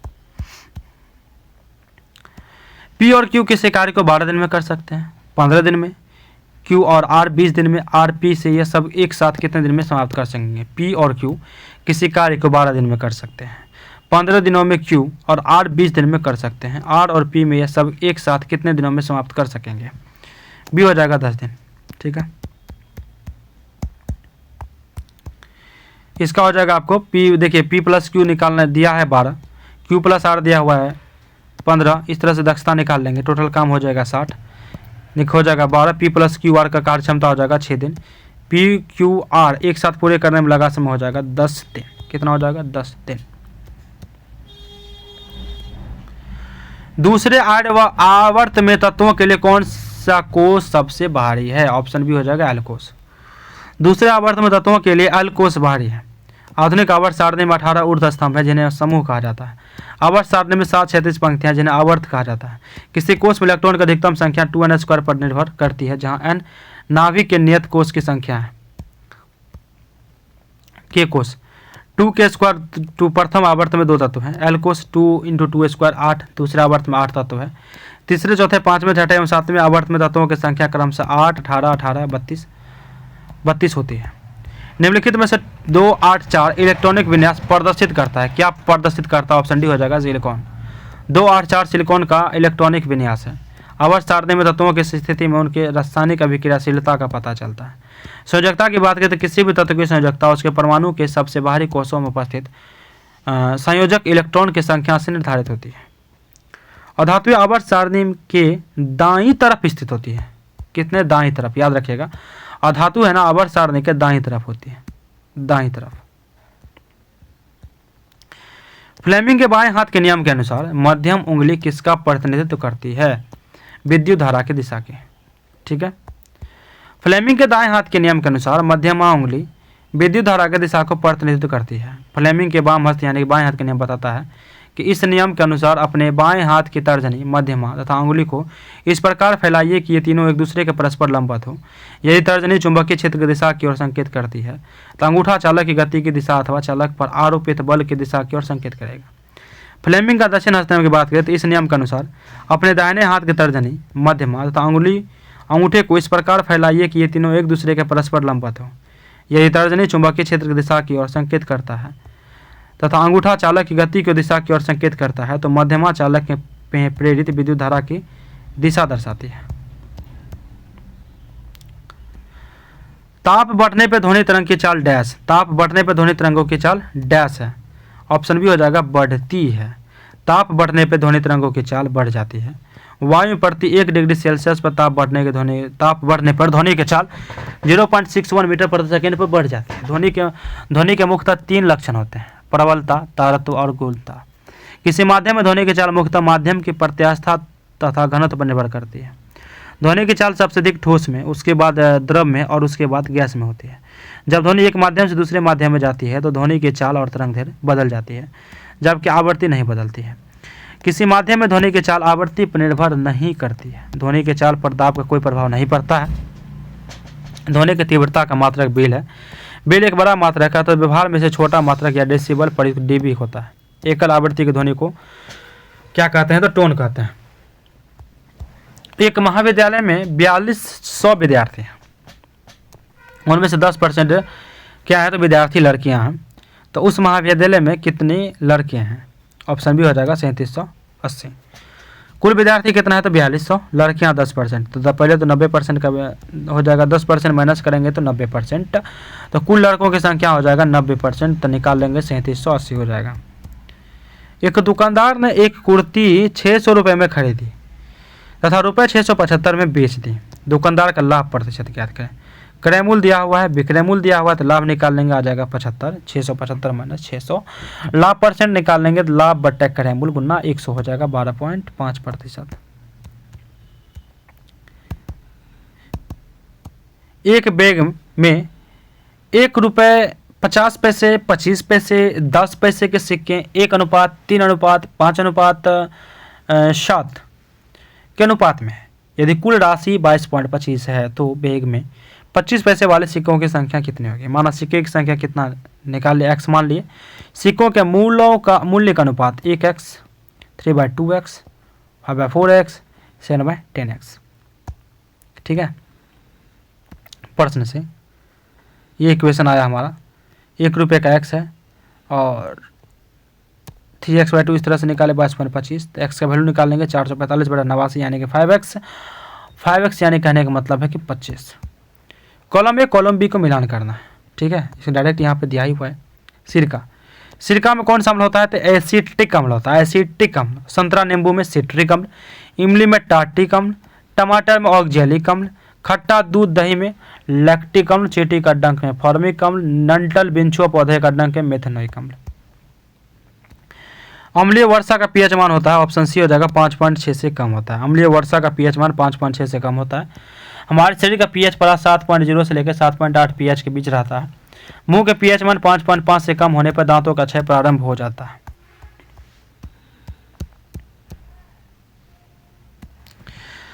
जठर रस 1.2, नींबू का रस 2.2, शुद्ध जल 7, रक्त में होता है 7.4, मिल्क ऑफ मैग्नीशियम होता है 10। इसका पीएच मान कितना होता है? तो 10 होता है मिल्क ऑफ मैग्नीशिया का। और सोडियम हाइड्रोजन विलयन में हो जाएगा 14। अफीम युद्ध किन दो देशों के बीच हुआ था? ऑप्शन बी हो जाएगा चीन और इंग्लैंड। चीन और इंग्लैंड। अफीम युद्ध चीन और इंग्लैंड के बीच हुआ था। पहला अफीम युद्ध 1839 में 1839 से लेकर 1842 तक लड़ा गया था। यह युद्ध चीन और इंग्लैंड के बीच लड़ा गया था। चीन का प्रतिनिधित्व इस युद्ध में किंग राजवंश ने किया था। दूसरा अफीम युद्ध 1856 से लेकर 1860 के बीच लड़ा गया था। दूसरे अफीम युद्ध को तीर युद्ध या अंग्ल फ्रांसीसी युद्ध के नाम से भी जाना जाता है। यह युद्ध ब्रिटेन और फ्रांस द्वारा चीन के विरुद्ध लड़ा गया था। इन दोनों युद्धों के चीन की हार हुई थी। अफीम युद्ध की शुरुआत में योगदान देने वाला 1792 अफीम युद्ध की शुरुआत में योगदान देने वाला 1792 से लेकर 93 का असफल ब्रिटिश व्यापार मिशन था, जिसे मेकाटर्नी दूतावास के नाम से जाना जाता था। मेकाटर्नी दूतावास। Select the most appropriate word of the fill in the blanks. He is changing. I don't quite trust him. Option C हो जाएगा so much that. So much that. ठीक है, रिक्त स्थान पर उपयुक्त positive device so much that है। so much that मतलब so much that means to such a great extent that. To get a purple with range means, यानी इसका हो जाएगा option A to become a very angry. To become very angry जैसे कि he turned purple with rage when he heard the news. Antonym of the word anomaly means, option D हो जाएगा conformity. Anomaly noun यानी असंगति, antonym से यानी कि कन्फ्लिक्टिव मतलब तारतम्यता। तारतम्यता। ध्वनि तरंगे किसमें सबसे तेज गति से चलती है? किसमें सबसे तेज गति से चलेगी? ध्वनि का तरंग जो है सबसे तेज किसमें चलेगी? ध्वनि तरंगे सबसे तेज ठोस में चलती है। विभिन्न माध्यमों में ध्वनि की चाल भिन्न भिन्न होती है। यह मुख्यतः माध्यम की प्रत्यास्था के कारण ही विक्षोभ एक कण के दूसरे कण को संचारित होता है। कोई माध्यम में जितना ही प्रत्यास्था होगा धाधु का चाल उतना ही अधिक होगी। इससे विपरीत अधिक घनत्व के माध्यम में ध्वनि की चाल कम होती है। ठोस एवं धातुओं की उच्च प्रत्यास्था के कारण ही ध्वनि की चाल धातुओं की अधिक होती है। विभिन्न माध्यम में ध्वनि की चाल की बात करें तो अवस्था पदार्थ माध्यम 4-25 डिग्री सेल्सियस पर 0 डिग्री सेल्सियस पर, ठोस में एल्युमिनियम, निकेल, स्टील, लोहा, पारा, कांच, और इसका हो जाएगा चाल 6400। ठोस में एल्युमिनियम हो जाएगा 6420 मीटर प्रति सेकेंड, निकेल में 6040 मीटर प्रति सेकेंड, स्टील में 5960 मीटर प्रति सेकेंड, लोहा में 5950 मीटर प्रति सेकेंड, कांच फ्लिंट में 3980 मीटर प्रति सेकेंड। ठीक है। द्रव का हो जाएगा इथेनॉल पानी। इथेनॉल पानी 1207 मीटर प्रति सेकेंड, पानी में 1481 मीटर प्रति सेकेंड, 1213 मीटर प्रति सेकेंड इसका हो जाएगा। गैस में हाइड्रोजन 1284 मीटर प्रति सेकेंड, 1269 मीटर प्रति सेकेंड, हीलियम में 965 मीटर प्रति सेकेंड, वायु में 346 मीटर प्रति सेकेंड से लेकर 332 मीटर प्रति सेकेंड, ऑक्सीजन में 316 मीटर प्रति सेकेंड। निम्नलिखित में से कौन सा एक समान त्वरण का उदाहरण है? ऑप्शन सी हो जाएगा ए और बी दोनों, यानी कि एक मुक्त गिरने वाली वस्तु की गति, एक ढलना पर लुढ़कती हुई गेंद की गति। एक समान अनवरत त्वरण एक प्रकार की गति है जिसमें वस्तु का वेग प्रत्येक समान अवधि में समान मात्रा में बदलता रहता है। एक पिंड जो स्वतंत्र रूप से गिर रहा है गुरुत्वाकर्षण के कारण होने वाले त्वरण का अनुभव करता है, इसीलिए इसका त्वरण स्थिर होता है और गति समान रूप से तेज हो रही होती है। एक समान त्वरण के कुछ उदाहरण की बात करें तो एक गेंद का ढलान पर लुढ़कना, एक स्काई ड्राइवर का विमान से बाहर कूदना, एक मुक्त रूप से गिरने वाली वस्तु। समान त्वरण ग्राफ एक सीधे रेखा में होता है। ग्राफ का ढलान वस्तु का त्वरण बताता है कि त्वरण का वेग समय ग्राफ इस प्रकार का है। देख सकते हैं आपको वेलोसिटी टाइम यानी एक समय त्वरण, इसका ग्राफ देख सकते हैं v बराबर u प्लस at। मानव शरीर की सबसे बड़ी कोशिका है, कौन सी हो जाएगा? तंत्रिका कोशिका। मानव शरीर की सबसे बड़ी कोशिका तंत्रिका कोशिका है। तंत्रिका कोशिका की इकाई को न्यूरॉन या तंत्रिका कोशिका कहते हैं। न्यूरोट्रांसमीटर एक प्रकार की रासायनिक संदेश वाहक होता है जो रासायनिक सिनेप्स के माध्यम से एक न्यूरॉन से दूसरे न्यूरॉन तक संकेतों को प्रसारित करता है। तंत्रिका तंत्र की बात करें तो केंद्रीय तंत्रिका तंत्र का वह भाग जो संपूर्ण शरीर वह स्वयं तंत्रिका तंत्र पर नियंत्रण रखता है। मनुष्य का केंद्रीय तंत्रिका तंत्र दो भागों से मिलकर बना होता है, एक अल्फा मस्तिष्क और बीटा मेरुरज्जु।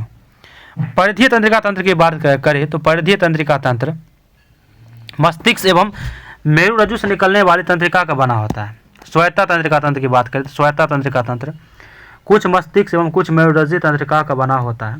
यह शरीर के सभी आंतरिकों, अंगों और रक्त वाहिनियों को तंत्रिकाओं की आपूर्ति करता है। निम्नलिखित में से किसने कहा कि कांग्रेस वास्तव में हथियारों के बिना गृह युद्ध है? ऑप्शन ए हो जाएगा सर सैयद अहमद खान। कांग्रेस वास्तव में हथियारों के बिना गृह युद्ध है, यह कथन सर सैयद अहमद खान का। सर सैयद अहमद खान ने कहा कि कांग्रेस वास्तव में बिना हथियारों के गृह युद्ध है। उन्होंने कड़े शब्द में कांग्रेस की निंदा की थी। सर सैयद अहमद खान एक मुस्लिम समाज सुधारक थे। उन्होंने अलीगढ़ मुस्लिम विश्वविद्यालय का स्थापना 1875 में किया था। मोहम्मडन एंग्लो ओरिएंटल कॉलेज के रूप में की थी। इसका नाम बदलकर 1920 में अलीगढ़ मुस्लिम विश्वविद्यालय कर दिया गया था। अलीगढ़ मुस्लिम विश्वविद्यालय कर दिया गया था। 86 नंबर क्वेश्चन है कि कार्बन टेट्राक्लोराइड और पानी के मिश्रण को अलग अलग करने के लिए निम्न में से किस तकनीक का उपयोग किया जाता है? ऑप्शन बी हो जाएगा सेपरेटिंग फनल का उपयोग किया जाता है। कार्बन टेट्राक्लोराइड और पानी के मिश्रण को दो अलग अलग करने के लिए सेपरेटिंग फनल तकनीक का उपयोग किया जाता है। सेपरेटिंग फनल पृथक्कारी कीप की सहायता से हम दो अमिश्रणीय द्रवों के मिश्रण को पृथक कर सकते हैं। यह इस सिद्धांत पर आधारित है कि आपस में ना मिलने वाले द्रव अपने घनत्व के अनुसार विभिन्न परतों में पृथक हो जाते हैं। उदाहरण, मिट्टी के तेल और जल के मिश्रण को पृथक करना, धातु शोधन के दौरान लोहे को पृथक करना आदि। एक घोल में 450 ग्राम पानी और 50 ग्राम समान नमक है। घोल की सांद्रता क्या होगी? ऑप्शन सी हो जाएगा 10%। द्रव्यमान परसेंट के आधार पर सांद्रता विलय की द्रव्यमान बटा विलयन का कुल द्रव्यमान गुना 100। ठीक है, इसका हो जाएगा 10%। वर्मी कंपोस्ट होता है। वर्मी कंपोस्ट ऑप्शन सी हो जाएगा एक जैविक जैव उर्वरक है। वर्मी कंपोस्ट एक जैविक जैव उर्वरक होता है। वर्मी कंपोस्ट को वर्मी कल्चर या केचुआ पालन भी कहा जाता है। गोबर, सूखे एवं हरे पत्ते, घास फूस, धान का पुआल, कृषि अवशेष, शहर को कूड़ा करकट इत्यादि खाकर केचुए द्वारा प्राप्त मल से तैयार खादी वर्मी कंपोस्ट कहलाती है। केचुए के अवशेष मन उनके कोकुन सभी प्रकार के लाभकारी सूक्ष्म जीवाणु, मुख्य एवं सूक्ष्म पोषक तत्व एवं अपचित जैविक पदार्थों का केचुए मिश्रण वर्मी कंपोस्ट कहलाता है। उपयुक्त तापमान, नमी युक्त हवा एवं जैविक पदार्थ मिलने पर केचुए अपनी संख्या बढ़ाने के साथ साथ गोबर एवं वनस्पतिक अवशेष आदि को सड़ाकर जैविक खाद उर्वरक के रूप में परिवर्तित करते रहते हैं। ठीक है, एक नए डॉक्यूमेंट को खोलने का शॉर्टकट है, क्या है? ऑप्शन बी हो जाएगा Ctrl+N। Ctrl+N हो जाएगा। एक नए डॉक्यूमेंट को खोलने का शॉर्टकट Ctrl+N है। कंप्यूटर में शॉर्टकट की का मतलब काम को छोटा या आसान बनाने वाला बटन होता है। एक कीबोर्ड शॉर्टकट असल में एक की कॉम्बिनेशन होता है जो कि निश्चित कमांड निष्पादित करता है। कुछ महत्वपूर्ण शॉर्टकट की बात करते हैं। Ctrl+A होता है सिलेक्ट ऑल, Ctrl+B होता है बोल्ड, Ctrl+C होता है कॉपी, Ctrl+E होता है सेंटर, Ctrl+I होता है इटैलिक, Ctrl+M होता है मूव, Ctrl+N होता है न्यू, Ctrl+S होता है सेव, Ctrl+P होता है पेस्ट, Ctrl+X ये होता है कट और Ctrl+Y होता है रेड, Ctrl+Z होता है अंडू, Alt+D वर्तमान प्रोग्राम में फाइल मेन्यू विकल्प, Ctrl+P होता है प्रिंट, Ctrl+Q होता है क्लोज। टोल्स्टॉय ने अपनी समाधि के विषय में कहा, अपने समाधि के विषय में क्या किया कि निर्धन से निर्धन के समान हो। टोल्स्टॉय ने अपनी समाधि के विषय में कहा कि निर्धन से निर्धन के समान हो। लियो टोल्स्टॉय रूसी लेखक तथा दुनिया के महानतम उपन्यासकारों में से क्या थे एक थे। इनकी दो सबसे लंबी कृतियाँ वार एंड पीस 1865 से लेकर 69 और अन्ना कैरेनिना 1875 से लेकर 77 काफ़ी प्रसिद्ध है। इनकी the death of Ivan Ilyich 1886 को आमतौर पर उपन्यास के सर्वोत्तम उदाहरण में वर्गीकृत किया जाता है। बुराई के प्रति अप्रतिरोध के उनके सिद्धांत की गांधी पर महत्वपूर्ण प्रभाव पड़ा। इनके मूल लोगों के खिलाफ अभियान में भाग लिया और इसके तुरंत बाद क्रीमिया युद्ध 1853 से लेकर 56 में भी भाग लिया। इसके बाद इन्होंने सेना में इस्तीफा दे दिया। महात्मा गांधी टोल्स्टॉय से अधिक प्रभावित थे। गांधी जी ने दक्षिण अफ्रीका में टोल्स्टॉय आश्रम की स्थापना की। 1910 में जर्मन शिल्पकार फॉर्म और मित्र कोलेनबाग की सहायता से किए थे। ठीक है, 1910 में जर्मन शिल्पकार फॉर्म और मित्र कोलेनबाग की सहायता से की थी।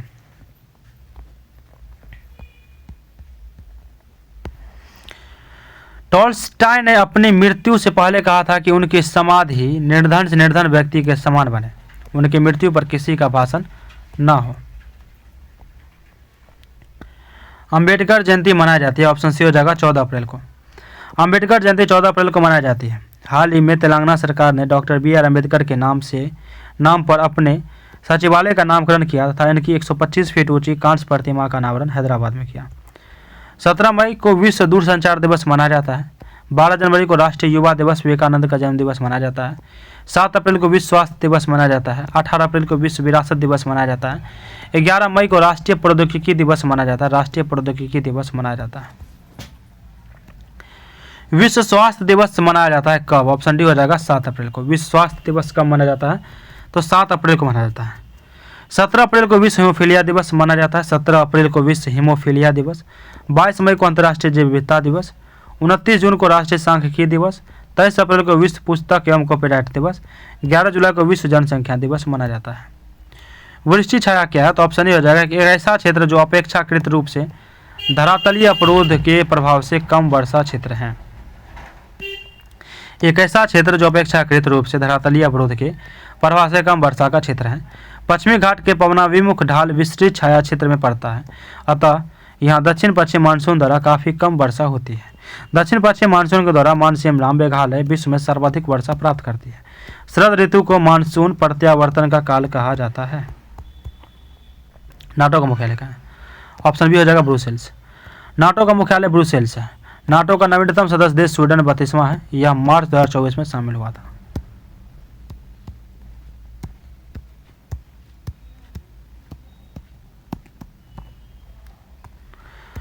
आगे देखते हैं इंटरपोल। इंटरपोल का मुख्यालय कहाँ है? तो पेरिस में है।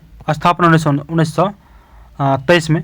विश्व व्यापार संगठन WTO इसका मुख्यालय जेनेवा में 1995 में इसका स्थापना हुई थी। रेड क्रॉस इसका मुख्यालय जेनेवा में 1863 में इसका स्थापना हुई थी।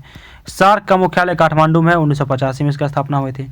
संयुक्त राष्ट्र पर्यावरण कार्यक्रम UNEP का मुख्यालय नैरोबी केन्या में 1972 में इसकी स्थापना हुई थी। 1972 में IMF वाशिंगटन DC में इसका मुख्यालय है। 1945 में इसकी स्थापना हुई थी। वर्ल्ड बैंक वाशिंगटन DC में 1944-45 में इसकी स्थापना हुई थी। नाटो की स्थापना 4 अप्रैल 1949 को हुई थी। वर्तमान नाटो में 32 सदस्य देश शामिल हैं। उत्तर अटलांटिक संधि संगठन नाटो का एक सैन्य संगठन है। 31वां सदस्य देश कौन है? तो फिनलैंड है। और 32वां सदस्य देश कौन है? तो स्वीडन है। यूनिसेफ का मुख्यालय कहाँ है? तो न्यूयॉर्क शहर में है। यूनेस्को का मुख्यालय कहाँ है? तो पेरिस में है। एमनेस्टी इंटरनेशनल का मुख्यालय कहाँ है? तो लंदन में। एमनेस्टी इंटरनेशनल का मुख्यालय कहाँ है? तो ये लंदन में है।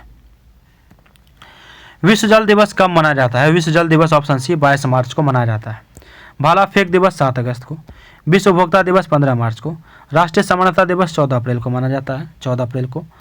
राष्ट्रीय डॉल्फिन दिवस 5 अक्टूबर को। पराक्रम दिवस 23 जनवरी को। सुशासन दिवस 25 दिसंबर को। राष्ट्रीय एकता दिवस 31 अक्टूबर को। विश्व यक्षमा दिवस 24 मार्च को। प्रवासी भारतीय दिवस 9 जनवरी को। विश्व हिंदी दिवस 10 जनवरी को। राष्ट्रीय युवा दिवस स्वामी विवेकानंद का जन्म दिवस 12 जनवरी को। राष्ट्रीय मतदाता दिवस 25 जनवरी को। राष्ट्रीय मतदाता दिवस विश्व कैंसर दिवस 4 फरवरी को, राष्ट्रीय विज्ञान दिवस 28 फरवरी को, विश्व वन्यजीव दिवस 3 मार्च को, अंतर्राष्ट्रीय महिला दिवस 8 मार्च को, विश्व वानिकी दिवस 21 मार्च को, विश्व स्वास्थ्य दिवस 7 अप्रैल को, विश्व पृथ्वी दिवस 22 अप्रैल को, विश्व प्रेस स्वतंत्रता दिवस 3 मई को मनाया जाता है, 3 मई को मनाया जाता है। विश्व पर्यावरण दिवस 5 जून को मनाया जाता है और अंतर्राष्ट्रीय योग दिवस 21 जून को मनाया जाता है। बिहार में तेल शोधन कारखाना कहाँ स्थित है? ऑप्शन सी हो जाएगा बरौनी में। बिहार में तेल शोधन कारखाना बरौनी बेगूसराय में स्थित है। बरौनी में सोवियत संघ एवं रोमानिया के सहयोग से जुलाई 1964 में तेल शोधक कारखाना की स्थापना की गई थी। इस तेल शोधक कारखाने को असम, नाइजीरिया, इराक एवं मलेशिया से कच्चे तेल प्राप्त होता है तथा यह हल्दिया एवं पारादीप बंदरगाह से तेल पाइपलाइन द्वारा जुड़ा हुआ है। बिहार में बरौनी में वर्ष 1962 से लेकर 320 मेगावाट के बरौनी ताप विद्युत केंद्र की गई थी।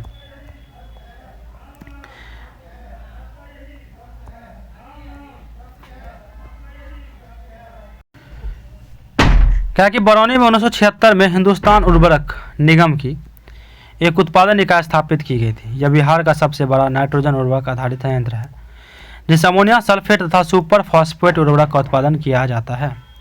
बिहार में औद्योगिक इकाइयों का विवरण की अगर बात करें तो चीनी आपको सारण में, पूर्वी चंपारण, पश्चिमी चंपारण, गया, पटना। जूता एवं चमड़ा शोधन ये कहा था आपको पटना, मोकामा, मुजफ्फरपुर। उर्वरक बरौनी, रोहतास। सूती वस्त्र गया, भोजपुर, सिवान, भागलपुर। सीमेंट डालमिया नगर, रोहतास, बंजारी। कागज एवं गत्ता समस्तीपुर, रोहतास, दरभंगा, पटना एवं मुजफ्फरपुर। अभियंत्रणा मुजफ्फरपुर, मोकामा, पटना। औषधि मुजफ्फरपुर, पटना। जूट कटिहार, समस्तीपुर, पूर्णिया। पटना विश्वविद्यालय की स्थापना कब की गई थी? ऑप्शन सी हो जाएगा 1917 में। पटना विश्वविद्यालय की स्थापना अक्टूबर 17 में की गई थी। पटना विश्वविद्यालय देश का 7वां सबसे पुराना विश्वविद्यालय है। पटना कॉलेज की स्थापना 1863 ईस्वी में की गई थी। पटना उच्च न्यायालय की स्थापना 1916 में की गई थी। बालिका शिक्षा हेतु पटना में पटना विमेंस कॉलेज की स्थापना 1940 ईस्वी में की गई थी। इसकी स्थापना sisters of the apostolic carpel द्वारा की गई थी। बिहार इंजीनियरिंग कॉलेज को 2004 में NIT का दर्जा दिया गया। पटना में IIT की स्थापना 2008 में हुई थी। पटना एम्स की स्थापना 2012 में हुई थी। पटना एम्स की स्थापना 2012 में हुई थी। गया में IIM की स्थापना 2015 में हुई थी। गया में पटना संग्रहालय का स्थापना 1917 ईस्वी में तथा बिहार संग्रहालय का स्थापना 2015 में किया गया था। 98 निम्नलिखित में से किस जिला की सीमा अंतर्राष्ट्रीय सीमा नहीं बनाती? ऑप्शन बी हो जाएगा शिवहर। शिवहर जिला की सीमा अंतर्राष्ट्रीय सीमा नहीं बनाती है। अंतर्राष्ट्रीय सीमा बनाने वाले बिहार के जिलों की संख्या 7 है। पश्चिमी चंपारण, पूर्वी चंपारण, सीतामढ़ी, मधुबनी, सुपौल, अररिया, किशनगंज नेपाल के साथ अंतर्राष्ट्रीय सीमा बनाती है। उत्तर प्रदेश के साथ बिहार की 8 जिला सीमा साझा करती है। पश्चिमी चंपारण का गोपालगंज, सिवान, सारण, भोजपुर, बक्सर, कैमूर और रोहतास। झारखंड के साथ बिहार की 8 जिला सीमा साझा करती है। रोहतास, औरंगाबाद, गया, नवादा, जमुई, बांका, भागलपुर और कटिहार। पश्चिम बंगाल के साथ बिहार के 3 जिला सीमा साझा करती है। किशनगंज, पूर्णिया और कटिहार पश्चिम बंगाल के साथ। बिहार के सबसे पूर्वी जिला किशनगंज, सबसे पश्चिमी जिला कैमूर है। बिहार की सबसे पूर्वी जिला कौन है? तो किशनगंज। सबसे पश्चिमी जिला आपको कैमूर है। सबसे उत्तरी जिला पश्चिमी चंपारण है। सबसे दक्षिणी जिला कौन है? तो गया है। दून घाटी अवस्थित है। टून घाटी या दून घाटी, ऑप्शन बी हो जाएगा। सोमेश्वर श्रेणी और रामनगर दून के बीच में दून घाटी सोमेश्वर श्रेणी और रामनगर दून के बीच अवस्थित है। दून घाटी को ही हरगा घाटी के नाम से जाना जाता है। इसका लंबाई 32 किलोमीटर तथा चौड़ाई 6 से 8 किलोमीटर है।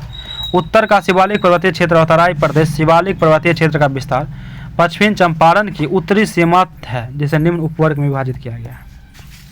सोमेश्वर श्रेणी की बात करें तो नवीनतम संरचना है जो बिहार की उच्चतम श्रेणी है। यह पश्चिम में त्रिवेणी नहर से पूर्व में बिखना ठोड़ी दर्रे तक विस्तार है। यह नेपाल में बिहार को अलग करता है। यह नेपाल से बिहार को क्या करता है? अलग करता है। इसकी सबसे ऊंची चोटी है ना सोमेश्वर, 874 मीटर है जो बिहार की सबसे ऊंची चोटी है। सबसे ऊंची चोटी बिहार की कौन है? सोमेश्वर। सोमेश्वर, भिखना ठोड़ी दर्रा, मरवत दर्रा आदि इसके अंतर्गत आने वाले प्रमुख दर्रे हैं। हरा घाटी या दून घाटी हरा घाटी या दून घाटी यह सोमेश्वर श्रेणी का रामनगर दून के मध्य जलोढ़ मैदान का भाग है। रामनगर दून की बात करें तो सोमेश्वर श्रेणी के दक्षिण में स्थित संतपुर के निकट इसकी अधिकतम ऊंचाई 242 मीटर है। तराई प्रदेश की बात करें तो यह शिवालिक श्रेणी के दक्षिण तथा गंगा के मैदानी भाग के उत्तरी सीमा पर स्थित है। यहाँ 150 से लेकर 200 सेंटीमीटर तक वर्षा होने के कारण घने वन एवं दलदली भूमि का विकास हुआ है।